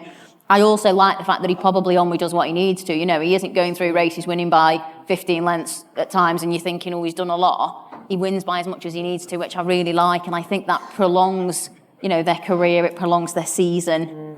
I like him a lot. Okay, there you go. So we've got our first nap clang then gone in. So Leonna, the first one with it, with Banbridge. AP, I mean, Capodanno's in here for JP, but open race though, or are you as bullish as Leonna is? No, I think Banbridge is the best horse. I think the ground is important. He obviously didn't run last year because it was soft in the Arkle, and Ronnie won't run him if the ground isn't, ideal for him. So I think he's the best horse. I think he was impressive the last day in Kempton. I thought the last day in Kempton he might win a King George, at Kempton on better ground. So yeah, I think Banbridge is the best horse. It'll depend on the ground. If it did get a bit slow, I can see it being a properly fast run race with the likes of Protectorat. What are you going to do with the hoist in your? Ride him handy? Yeah. Make it. Protectorat, hoist on your, Banbridge, stage cars made it as well. Could be a fast run race. Yeah. Capodanno will definitely hang in there and get a place at worst because he is going to stay, and he won the Cotswold Chase round there last time. I'd imagine the ground's not going to be good, so he's at the prices Capodanno. The Ryanair looks like there's going to be a lot of pace in the Ryanair. So he can belt one or two, can't he? But he actually looked like he jumped better when he's been ridden a bit more patiently, which he will in there, won't he? But I do think Banbridge if Banbridge runs, I think it'd be hard to beat. Okay, then 2 votes for Banbridge. And I just had a gentleman in the audience there actually ask me about Protectorat. Sorry if I don't know where you are now. About thoughts about him though, and he's just one of those horses. He's just such a nearly horse, but I feel that his issue, I think that they're doing the right thing by dropping him back in trip. But he's a 9-year-old. He's had 4 wind operations in his life. I think his wind really I think it's him. bizarre to have a horse that's wind is completely shot and keep strangling it or trying to hold him up. Like, it just seems bizarre, doesn't it? You imagine he's using a lot more gas doing that than they would to just let him roll along. But I imagine now they're dropping back in trip. That's what they're going to do. Let him roll. That's not going to be an easy thing to do in there, is There it? you go, Lucinda. You've got Protectorat then going to go hammer and tongue. He's got dodgy wind though. It's fine. Well, again, like we said about earlier races, if something happened to give you a lead but you're not too keen, you'd be fine with that. Like Protectorat would if a hoist and yaw did it. Kate, do you just detect that Leona's just getting warmed up for something? I do. We were expecting it. We were anticipating it. You just feel that she's just warming to her task because we're about to look at the Stayers Hurdle. Is it a race, Leonna, that you've got a particularly good record in at all? Any history there? Wouldn't like to say. No, I'm not going to keep talking about it. But I think that I'm absolutely going to back Sire de Burley again. How can I not? Yeah. We were talking about lazy horses earlier and saving themselves, and I was saying to you, the fact that he is a horse who does as very little as he can. Gordon's massively campaigned him in the same way. You know, he kind of has his seasonal debut, has a little float round, stays off the bridle out the back and doesn't get himself involved, and then comes to Cheltenham and absolutely, you know, shows his hand and runs on in the way in which he does. So I love him. I left him alone at Aintree, which I actually was a bit pissed off about afterwards. I mean, he was on the 8th, but I kind of got talked out of him at Aintree because I thought, well, we won't do it again. And everyone was like, oh, that was a fluke. So I left him alone and I was mad. But at least I only missed 8s instead of 80s, so it was fine. Sorry, 80? I backed Sire de Burley 80 to 1 last year. 80 last year? Yeah, that's what he was when I tipped him on the Cheltenham preview. And you're still here? Still working. I obviously didn't put enough on, did I? Yeah, Not brave enough. Bigger the price, the bigger the bet. You know the rules. You're not going to get rubbished this year by the man on my right, are you? No, he ran okay in his first run. Look, I look at a lot of them and I think they're a bunch of has-beens, you know, the likes of... But you thought that about him last year, didn't you? I Let's did. be And he beat honest. Teahupoo last year, who I cannot believe he'll beat this year, but... But he did last year. but he did last year. In the same way. Yeah. He was 84 last year and he's only 85 now, so if he could do it last year. Yeah, so maybe Sire de Burley, but I think Teahupoo's a certainty. A certainty? Yeah. Do you? Why? I just think it didn't work out from last year. He's a year older this year. I think horses can improve over this trip. I think he's trained him, kept him fresh. Thought he was good beating him Perry Pass. I think he'll win. Barry? Snap. Tupo is a certainty. Certainly kept fresh. 7-year-old versus 6-year-olds. I think he is rock solid. Irish Point probably more likely to go for the champion hurdle. Crambo beat Noble Yates off a slowly run race in the long walk hurdle. Paisley Park. Paisley Park, should I say? Like that's not good enough. Noble Yates beat Paisley Park, getting £6 off him. That's not good enough either. I think the task is easier for Teahupoo this year, and his preparation is better. His age profile is better. If Leonna had a nap in the last with Banbridge, I'd be napping Teahupoo. Oh, I'll tell you what, the confidence is growing by the minute. To be honest, I haven't got that much of an opinion on it. I mean, Paisley Park I thought was going to be the preview night circuit each way, just the staple that everyone was going to side with. God, he's frustrating. God, he's turned into a wise old bugger. But if Paisley Park runs in second again, I said Tom Bellamy will pull his hair out. But he's the each way play. But my horse isn't running. So Paisley Park's prolonging his career by not really wanting to win very much, isn't he? No, and I don't think they'll put headgear on him either. I think Connections love him too much, basically, to be putting the headgear on him. And who They'd knows? love him more if he won, though, wouldn't they? I would say Yeah, so. but in fairness, I would. they rode him handy in Newbury one day in the He ran terrible. but they overused him. So if you put headgear on him, he would race at a higher tempo and then not finish. So he's one of those horses. He's a slow burner. He's better off left alone, and he'd come off a fast pace, war of attrition, if you like. So he'll do his best work in his own time. I just think he's looking for that other horse nowadays. So 2 old boys dismissed there. So Champ and Paisley Park dismissed by AP for their age. That's always a good sign. But yeah, I think again it's... So Teahupoo, I think the panel are pretty strong on though, Nick, throughout. Trusted Trader Plate. There you go. There's a nice little bit of sponsorship we got for this year. Mayor's Novices Hurdle. What a race that is this year to look forward to. And the Kimure, of course, also. So, Nick, do you want to kick us off with fancies of any of those three? No, not and really. And I teed at up all, so to be nicely honest. to big these races up as well. Well, the Kim Muir, the obvious one's Good Time Johnny, isn't it? The Tony Martin. No, why are you saying? He got £10. The handicapper, he rated him off his hurdle mark. Doesn't like jumping either. English handicapper has up to £10. But it's Tony Martin. On his Irish mark, because it's Tony Martin. So he's competing off the same mark as his hurdle mark when he won the Pertemps last year.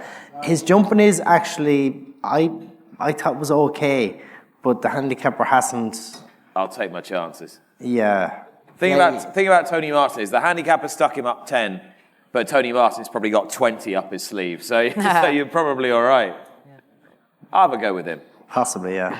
And the Mayor's Novice Hurdle is a cracking race between 2 brilliant fillies, I think. Yeah. Isar Enos and Brighter Days Ahead. 3 fillies then, Jade de Grugy. And Jade de Grugy, I was very much of the opinion Jade de Grugy, and I was on a preview with Ruby last weekend, and he put Jay Geraghty up against Brighter Days Ahead.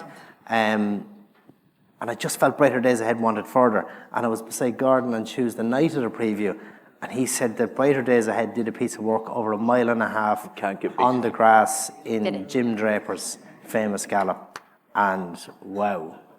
So that kind of left me wondering. And in the end I said, no call. I'm still slightly with Jay Geraghty. I'd rather believe what I see than believe what I hear.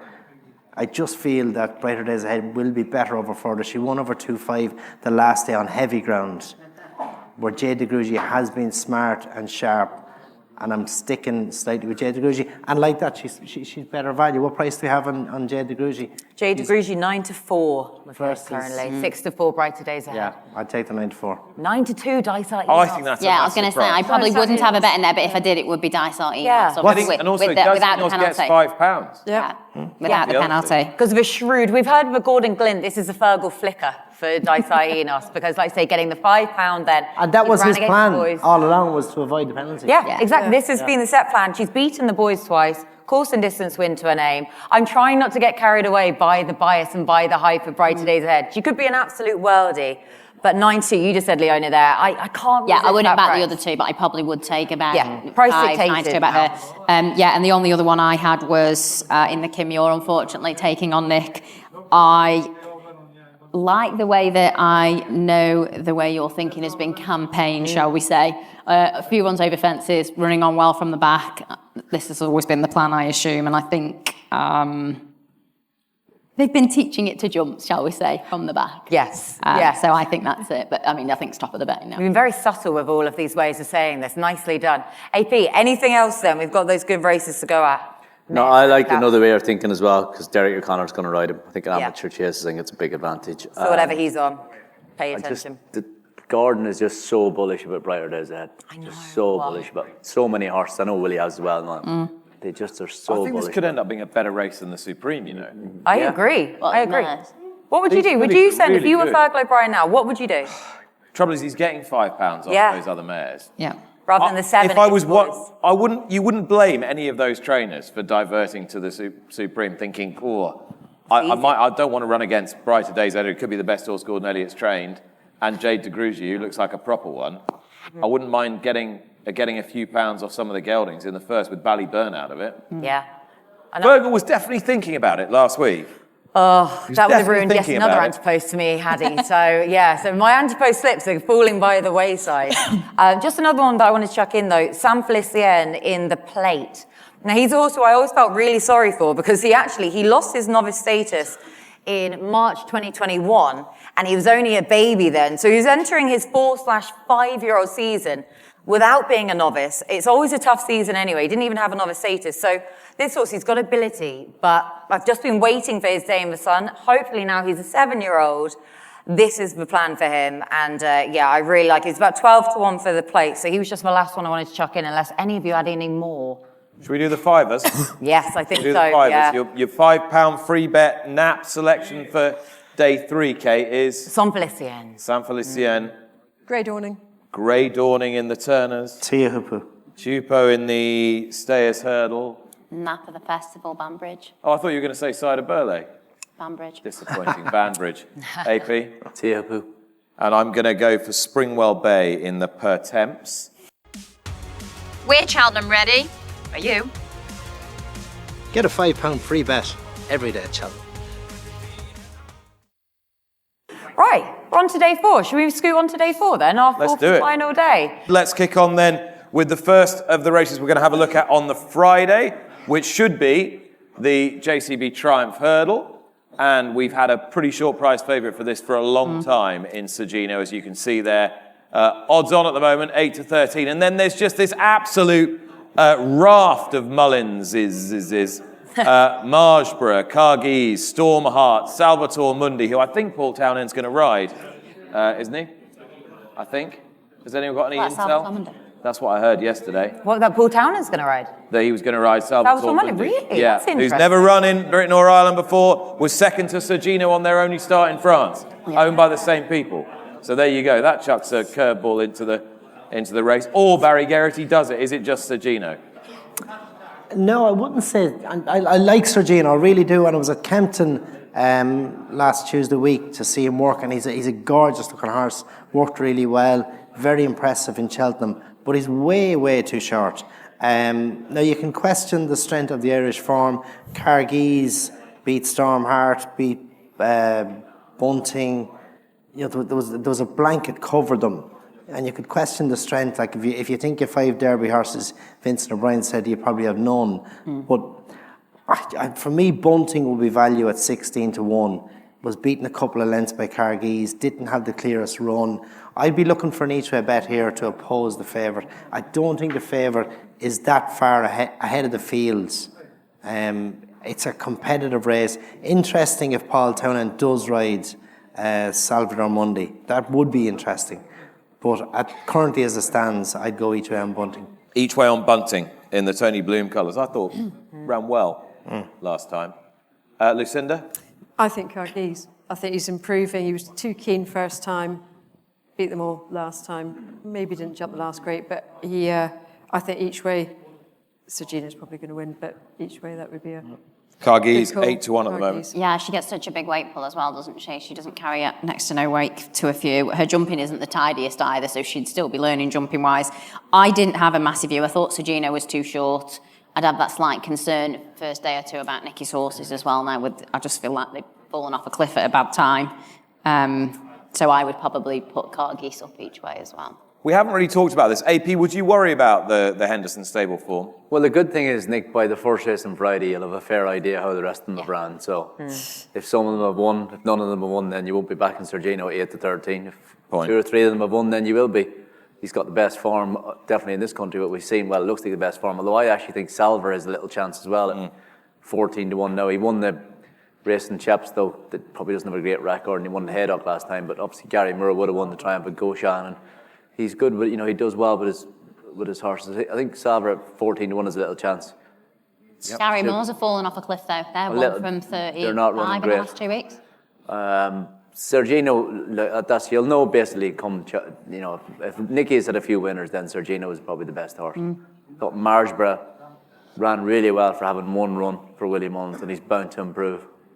But probably Sergino and maybe Salver, just because I think he looks like he's a progressive horse. He's 3 from 3, good jumper, solid form, stay as well. So, and as Barry said, Willie's, they're all much of a muchness, so.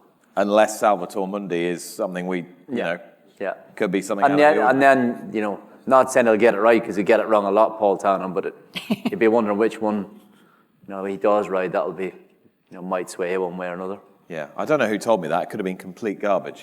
It sounds good anyway. You put throwing the spanner into the works with that one. Are we done with the Triumph Hurdle, or does anyone want to... I'm going to throw Stormheart into the mix. This is why the Paul Townend comment you just had is throwing me off a little bit, because I was hoping he might take the ride on Stormheart. That form can be reversed. That Spring Juvenile Hurdle, we've seen it reversed beforehand anyway. And I just don't think he had an optimal run through as Cargies did. So he was the only Irish horse so far that's actually posted a performance that's made me sit back and think, wow. Aside from Sergino, obviously, then this side of the water, I'm expecting to win, but Stormheart's about 8-1, is he there? Yeah, I think that's probably a bit too big. I'd have him doing second behind Sergino in that one. But yeah, that was the Triumph Hurdle, though. Now, we definitely have a betting heat in this next one because, of course, this is the County Hurdle.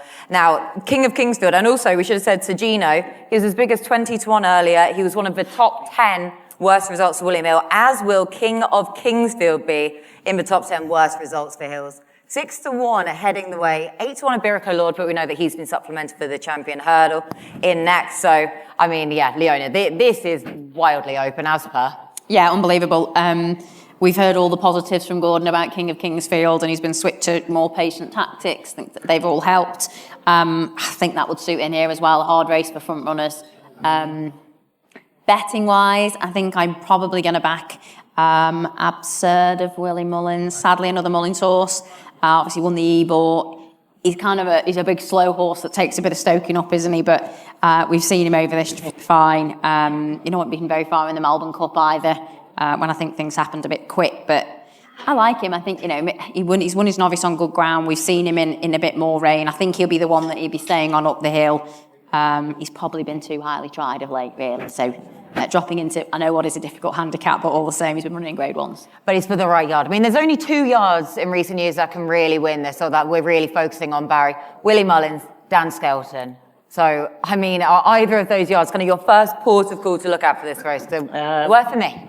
Yeah, for one, I like Lump Sum. I think really good in Hampton last time, second in Doncaster to Jericho the Repene, but I think improved a lot from Doncaster.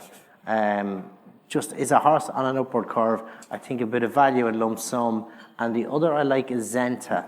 Third in last year's Triumph Hurdle, was a good winner at Aintree after that. She tried chasing at the start of the season, was third in a mare's handicap in Leopardstown last time, when Jodie McGarvey probably got to the front a little bit early and she got tired. She's another progressive type as well. I like her too, but I think Lump Sum on the book would be one to definitely take note of. There you go. We've had 2 people so far, 3 sort of tips then. But but your main play though, of course, is going to be, so not Zenta for each way play? Zenta for each way. Lump Sum would be For Lump Sum for the main play. Again, it's about 10 to 1 though. County Hurdle, Nick. County Hurdle? Yeah, apparently. I'm going to throw a dead boring one at you. Yeah. But it's kind of hiding in plain sight. Pied Piper. Oh, yes. Might have a lot of weight. In his new colours. Horse just comes alive at Cheltenham. Third in the Triumph Hurdle. Second in the race last year, should have won. Should have won last year. Won the big race in the October meeting there. Mm-hmm. He just loves Cheltenham, loves a big field. When he was last on his comeback run this season, he just absolutely laid his soul bare in the Cesarewitch and run off his face behind a really well handicapped horse, the Shunter. I think he's just a really classy horse, and he loves this place and he loves a big field. And Gordon's had him on layaway for this. Yeah, he's got a lot of weight, but he's actually not badly handicapped, off only £1 higher than last year. So he'll do for me. Okay, like that one a lot. AP? I'm like Barry, I like Lump Sum. Thought the form of the race is good. I think the race will suit him, stay as well, progressive, on a good mark. I think Lump Sum, and the other one I think will run well. She's not up there. Is again, you'll have to wait and see how Nicky Henderson's horse run. But Impulse Trois didn't stay in the Lanzarote Hurdle in Kempton the last day, and should have won at Ascot at the time before, missed the last. Might still be a bit of improvement in Impulse Trois, but I think Lump Sum and Impulse Trois each way. 2 votes for Lump Sum then. I'm going to go Load Absurd, Dan Skelton, targets this race. Same mark as last year's winner, Favour as well, and he ran a blinder in the Betfair Hurdle. Hopefully it's testament to him, the fact that Iberico Lord is getting supplemented, and then Load Absurd has not been missed in the market, but he'll be the one for me. So to be fair, there was more agreement than I thought for the county there, Nick, than was necessarily going to be the case when I looked at this. But of course, we're stepping up in trip though for the next one. We are. Stepping up in trip and then some. As we head to the Albert Bartlett, though, for this. Now, obviously, the Spud race, staying novice hurdlers to the 4, over 3 miles. And we have Reading Tommy Wrong. We talked about him earlier on over the 2.5 trip, but we're pretty sure he's going to go here. 6 to 1 heading the way. 7 to 1 Dancing City, same price about High Class Hero. 8 to 1 Bar, about the remainder for the Spud race. Barry, do you want to kickstart? Reading Tommy Wrong.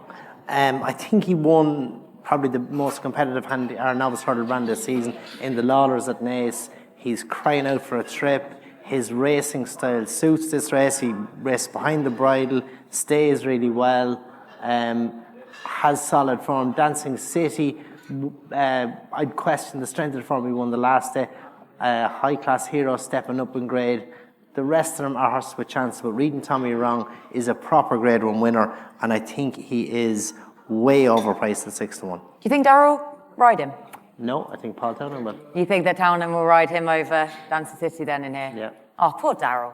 Poor Darryl on these Willie Mullins horses, always getting the bad rub of the green then. But I mean, Leonna, say us to the 4. We have seen this though in recent years going to unexposed types. So it's not as though there's like a definite pattern now you have to follow to find the winner of this race. No, not at all. Don't disagree with anything Barry said. I actually have enjoyed watching Reading Tommy Wrong, because he seems to, in his actual race itself, his jumping gets better as he goes along. He kind of warms to the task and usually jumps the best at the end, which sometimes it can be the other way as they get tired. So I quite like that about him. I'm hoping that Croke Park might go in here. I mean, I think he's 25s or something, isn't he? He's quite a big price. I know they thought a bit of him. He cost plenty of money, 400,000 from Goffs after his point win. Wants a trip. He was too keen in the Lawlers, didn't have any cover, and I think he wants a bit of cover over 3 miles. So Croke Park would be the bet if he runs in there. Croke Park then if he goes, and yeah, about 12 to 1 shot, did you say? That is? Well, I've only just got these glasses and they're not, I think I've got someone else's prescription because they're not so great.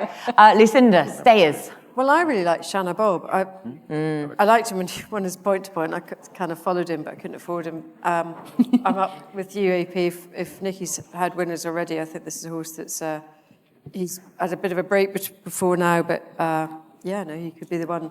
He's got his profile as one that would win a stairs. Yeah. Win a Again, novice stairs. With the course and distance form to his name, you just haven't seen him for a while, but he could be anything though at this stage.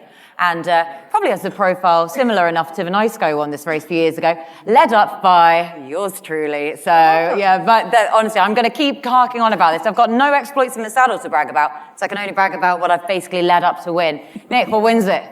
Well, the honest answer is I've got less of a clue about this race than virtually any of the others, but isn't Captain Teague quite a big price? Yeah. For a horse who finished third in the champion bumper, just behind Fact to File, who we're hailing as the next Arkle, and he's come out, won a Grade 1 this season, and is the lazy thing from Lazyville, who desperately needs every bit of this trip, and is trained by the best trainer in the country. Isn't Captain Teague just quite a big price? I don't know. That Challo, I know you say a Grade 1. I don't think it can class as Grade 1 form in my mind, even though it is. But he's a horse that will divide opinion, because like you say, he's so lazy. He has an ungainly way of going about it. He doesn't do a tap when he gets to the front. But maybe that's what you want. AP, do you want a horse like that for a race like this? I think Barry's right. I think Reed and Tommy Rom is overpriced and he probably will win. And I think that Captain Teague and Johnny Hugh could be second and third. I think this is the first time I've seen Paul Nicholls running a shallow hurdle winner in the right race. I'm so pleased, though, that you said about Johnny Who. Another one of the anti-post slips for Kate that may be going down the Johnny Who definitely wants a trip. Captain Teague's right, Nick, because he's the best bumper for him. He ran the likes of Brave Man's Game and different ones in this race. He should have ran them he ran them in the whatever it is now, the Gallagher, Ballymore, Sun Lions, and they should have been running in this race. So I do think Reed and Tommy Wrong is probably the best horse, but Captain Teague and Johnny Who, those will be the three. There you go, then. I'm going to stick with Johnny Who because, again, one of these anti-post horses has to come off at some point. So, Johnny for me, going down the line. Lucinda. Shanna Bob. Barry. Reed and Tommy Wrong. Leonna. Croke Park. AP. Reed and Tommy Wrong will beat Captain Teague and Johnny Who. Oh, there you go. We got it out of him in the end. Yeah. And Nick. Captain Teague. Perfect. Right. Our Bartlett, but of course, the blue ribboned event, the big one itself, the Gold Cup, and again, betting on the screen. So yeah, the race that you all wanted to talk about. And again, Galopin de Champs, 5-4 though in our current markets here. Fast or slow, 4-1. Shishkin, you could do anything. 6-1. 8-1, Jerry Colombe horse that not too many people have talked about though. But Nick, you were talking about him on your pod, I believe, yesterday. Big fan, by the way, big fan, long time listener. And Jerry Colombe in here, no one's really talked about him, but which horse at the prices was the one that was taking your eye? At these prices, I think Brave Man's Game is the bet. That's hated in the room by the Yeah, just tumbleweed. That did not go down tumbleweed well. across. I don't really understand what's not to like about him. I know he's finished second 3 times this season, but he's actually very consistent. Like, he runs consistently to a very high level. And the other thing is, there's a lot of horses in this race you think, well, apart from Galopin des Champs, obviously, there's a lot of horses you think, well, are they at their best round Cheltenham? Will they stay? Will they jump well enough? Will they get into a rhythm? Will they travel? You know that he will do all of those things. He's dead straightforward. He jumps brilliantly. He's got tactical pace, but I don't think he really quickens. So I actually think he wants a trip now. And there'll probably be something come and beat him, and it'll probably be Galopin des Champs again. But I just think he of all those ones between him and Galopin des Champs and the betting, he's the one I think, yeah, I can see how he's going to run. You don't think it's a better race than last year then, no? I think it's a deeper and more interesting race than last year. But I kind of feel like I know how Brave Man's Game is going to run, and I think it can still get him in the 3. So at the prices, 14s for the horse that finished runner-up last year, jumping the last upside winner. Barry gave me a serious report on his well-being. Did you? Did you, Barry? Did you? I was in Kempton, as I mentioned earlier. Good. And he worked really well, but he looked amazing. He was going on the pre-parade ring, he was stepping out like Fred Astaire.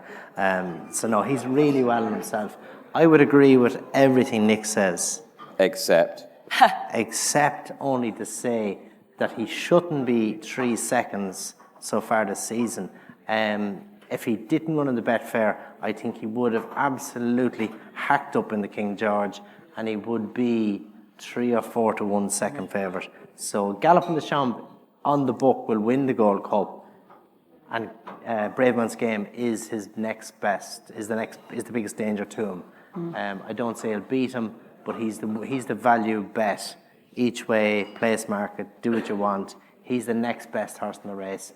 Fast or Slow was beaten in Cheltenham last year in a handicap. He's better around punches than going right-handed. Shishkin would have won the King George, but if Braveman's Game hadn't been to the Betfair, he'd have beaten him 10 lengths. Jerry Calam, for me, is as slow as a hearse.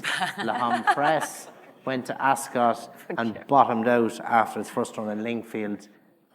2 horses, Galloping the Champ, Braveman's Game. But the person who I've, of course, got to ask about the Gold Cup, though, Lucinda, Corach Rambler, what's he going to do? How far behind Braveman's Game was Corach Rambler? in the 9 Betfair. lengths, in the Betfair, 9 lengths. And we weren't fit. Did I say that? Getting all the secrets here. Okay, so who acts well around Cheltenham? He's unbeaten there, actually. Yep. 3 from 3. Jumps okay. No, Corach Rambler. Oh, sorry. Wasn't even Braveman's Game listening. has been beaten there every time he went. Braveman's Game has been beaten there. Corach Rambler's never been beaten there. Yeah. I'm just talking about an outsider bet, or an each-way bet, because I think Galloping de Champs is a freak. I think he's a phenomenal horse, and it's going to be hard to beat. But Corach Rambler, unbeaten around Cheltenham, loves this time of year, jumps well, comes off a fast pace, stays. Is this a prep for the Grand National? Is he tuned, fully tuned Well- for the Gold Cup? Like, you know, what is the preference? So he's as tuned for the Gold Cup as he was for the Ultima. And he beat Braveman's Game in the Ultima last year and carried lots more weight. Whereas this is a levels weight. So yes, we want to win the Grand National again. Of course we do. But we have to find a race where he's on the way up and he's better at home than he was before the Ultima last year. Well, there you go. There's the sign. Yeah, and he should get a good pace to run at in this year's Gold Cup. Because I thought you were describing him when you were talking about Braveman's Game. But there we go. Aye. So I think, yeah, Galloping de Champs, of course, is phenomenal. This is a phenomenal race, but I would back Corach Rambler each way. Yeah, so the each way, we're not going to be 20 to putting 1. you off. I know, like I say, the price of our Corach Rambler, then you've heard it literally from the trainer herself that Corach Rambler is as tuned for this as he has been then for his previous successes at the festival. Leonna, Gold Cup. Yeah, Galopan for all the reasons discussed. I think were they to go flat to the boards and a few make it difficult for each other, I will put a couple of pound each way on Hewitt, but that's more an emotional thing than anything else. You know, he's pretty versatile ground-wise. It's a nice story. You know, they'll be giving it all they've got, so I'll put a couple of pound each way on him each way. But And fair play to Shark for being so loyal to Jordan Gainford as well. He didn't have to put him back on, but he's saying he's going to put Jordan Gainford back on Hewitt as well. So it's just an all-round nice story. But AP, who have you got? Everything Galloping the Champ has done this year has been better than last year. It is just hard to win back-to-back Gold Cups now. He is obviously a very good horse. 5-4 would have liked to be backing him, not really. Shishkin is capable of anything, so he is. Definitely talented, lazy, will run through the Gold Cup at some stage. You think he might pull up like he did in Newbury the last day. If Nicky has a bit of luck beforehand, then he's definitely a player. Fast or slow, I'm just not sure. I actually think Galloping the Champ was a better stayer than him, to be honest. I don't really fancy any of the rest of it. I think Galloping the Champ, Shishkin is capable of anything. If it did happen to be softer, it was going to be softer, did rain on Gold Cup day, I think Gary Moore's horse, Naslam, 50-1, could run all right. Won the Welsh National by 2 fences. Only a 7-year-old, definitely improving, but it does need soft ground. And I just could see him running well at a huge price. But I know his horses are not running well at the moment either. But they aren't. But horses can improve, and his 2 performances this year have been so much better. He ran well in the handicap chase here in April. Was dropped in. Blinkers have helped him. I know it's hard to believe a horse can win the Gold Cup with blinkers on, but anyway. Galloping the Champ, having won the Shishkin. Parallels Welsh National winner. Same as you. Synchronised. Yeah. Master Oats was probably the one you won Master before, Oats, was it? Cool ground. Cool ground, yeah. Can be done. Definitely can be done. Yeah, but before we just go down the line, Nick, gentleman's game, it would be remiss of me not to just get a brief mention from you and your close associations to him and how he'd fare. Well, he's the one horse you've got less clue than most as to how he'll cope with a race like this. Like, you know he's earned his place because he's beaten Brave Man's Game and he's beaten Iron Maximus by miles. So, and that's 2 of his 3 chase runs. So where else is he going to run? He is the one horse you'll know your fate fairly quickly, I think, because you'll either see him feeling at home going this gallop in a field like this, and if he is at home, then I think he's some kind of an each-way player. But it's just so hard to know how he's going to win. He is, I think, famous last words, that his jumping technique is pretty good for a horse with that limited experience, and he is trained by a guy who has been eyeing this day up for about 3 years with him. So If anyone's going to do it, Mouse Morris is going to be capable of getting a horse to do that. But down the line, though, Nick, winner. I think the bet in the race is Brave Man's Game. Yeah. Each way? You're going to have that. If you want. It's your bet. I'm not going to persuade you either way. I'm going to back him to win. Okay, Brave Man's Game to win on the nose end for Nick. AP. Naslan each way. Ooh, I like it. I didn't know it was going to go that way. Yeah. God. I like it. Leonna, no curveballs like that, please. Not Galopan. Galopan. Barry. Brave Man's Game each way. Cool. Brave Game. Lucinda. Correct, Rambler. Each Of way. course. I know, I almost want to join you here, but sorry, Galopan. I'm just hoping it's going to be another dual winner. Right.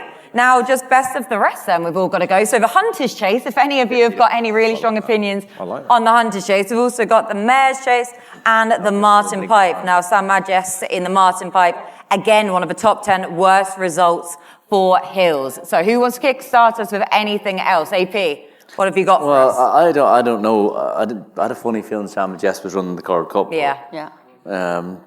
That's only the impression I got from the owner, but obviously he doesn't train him, so he only owns him, so I'm not really He's got sure. quite a few other irons in the fire. He's got Waterford Whispers in here, who could be an okay horse. Ordinary Joe ran well in Kempton last time, having hated chasing. Yeah, I mean, I'm not really sure. Sam Majes maybe, but I think he's going to go for the Cord Cup. Yeah, we do. If not, Waterford Whispers, Henry de Bromhead. I know we didn't mention him much, he hasn't got that many winners. Dino Blue will probably win the Mayor's Chase. I've had her in multiples for the Mare, and I've also backed Answer to Cafe in the Martin Pipe. Terence O'Brien's the kid that's been riding it. John Shinnick, be nice that he gets to ride, keep the ride, knows the horse, which you won't get with some of these. I think 2.5's perfect. They've been running it a couple of times over too far, and I think is a good each way price. Answer to Cafe, was that? Yeah. Yeah, like about 12 to 1 price as well then for Answer to Cafe. Barry, anything else? Yeah, I'd like Answer to Cafe as well. Good each way shout. As you mentioned, Johnny Shiddick, he knows this horse, which is a big help. Dino Blue will be hard to beat, but if it did come up soft, I think Limerick Lace could give her a bit to think about. Oh, okay, then if it does come up soft, hopefully it'll continue to dry out then, because, yeah, she's the apple of my eye. Dino Blue, then I think class will prevail. She's nowhere near as keen as she looks either, so I don't have any sort of issues over her, over the extra half a mile that she's going to be facing. And Lucinda, anything else? Anything else? No Ordinary Joe in Martin Pipe. Yeah. I thought his third last time at Kempton was really good. Yeah, and he is a 7 to 1 shot then for the Martin Pipe.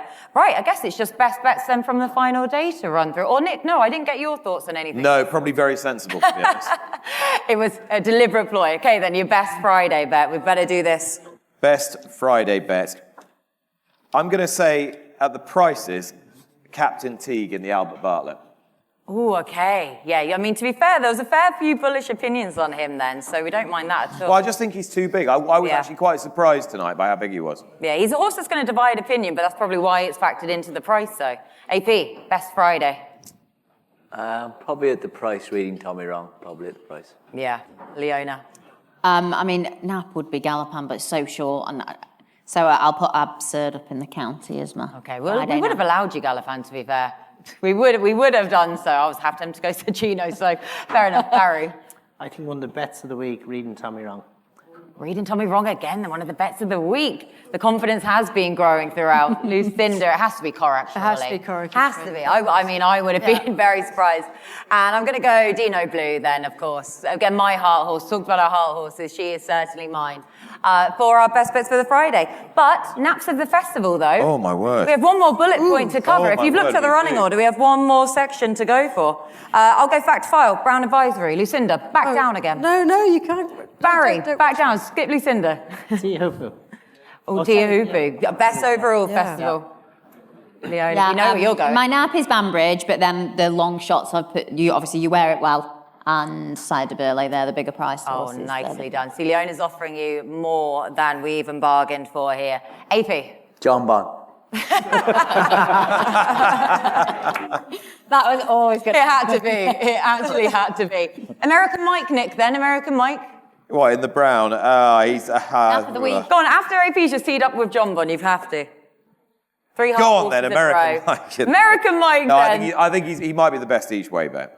Perfect. Say it. Right. That's everything from us, but a reminder, though. Back to Lucinda. Giovinco in the ultimate. Giovinco in the ultimate. Have we had a reply? No, we've not had a reply. Left on double yellow. Double blue tick. But a reminder, though, of course, a £5 free bet to all new and existing customers each day of the Cheltenham Festival. And I guess that's everything from us. So, That's it? yeah. All that's done. everything. Thank you, everyone. Thank you so much. Thank you very much. Thanks for coming. Thanks very much. We're Cheltenham ready. Are you? Get a £5 free bet every day at Cheltenham.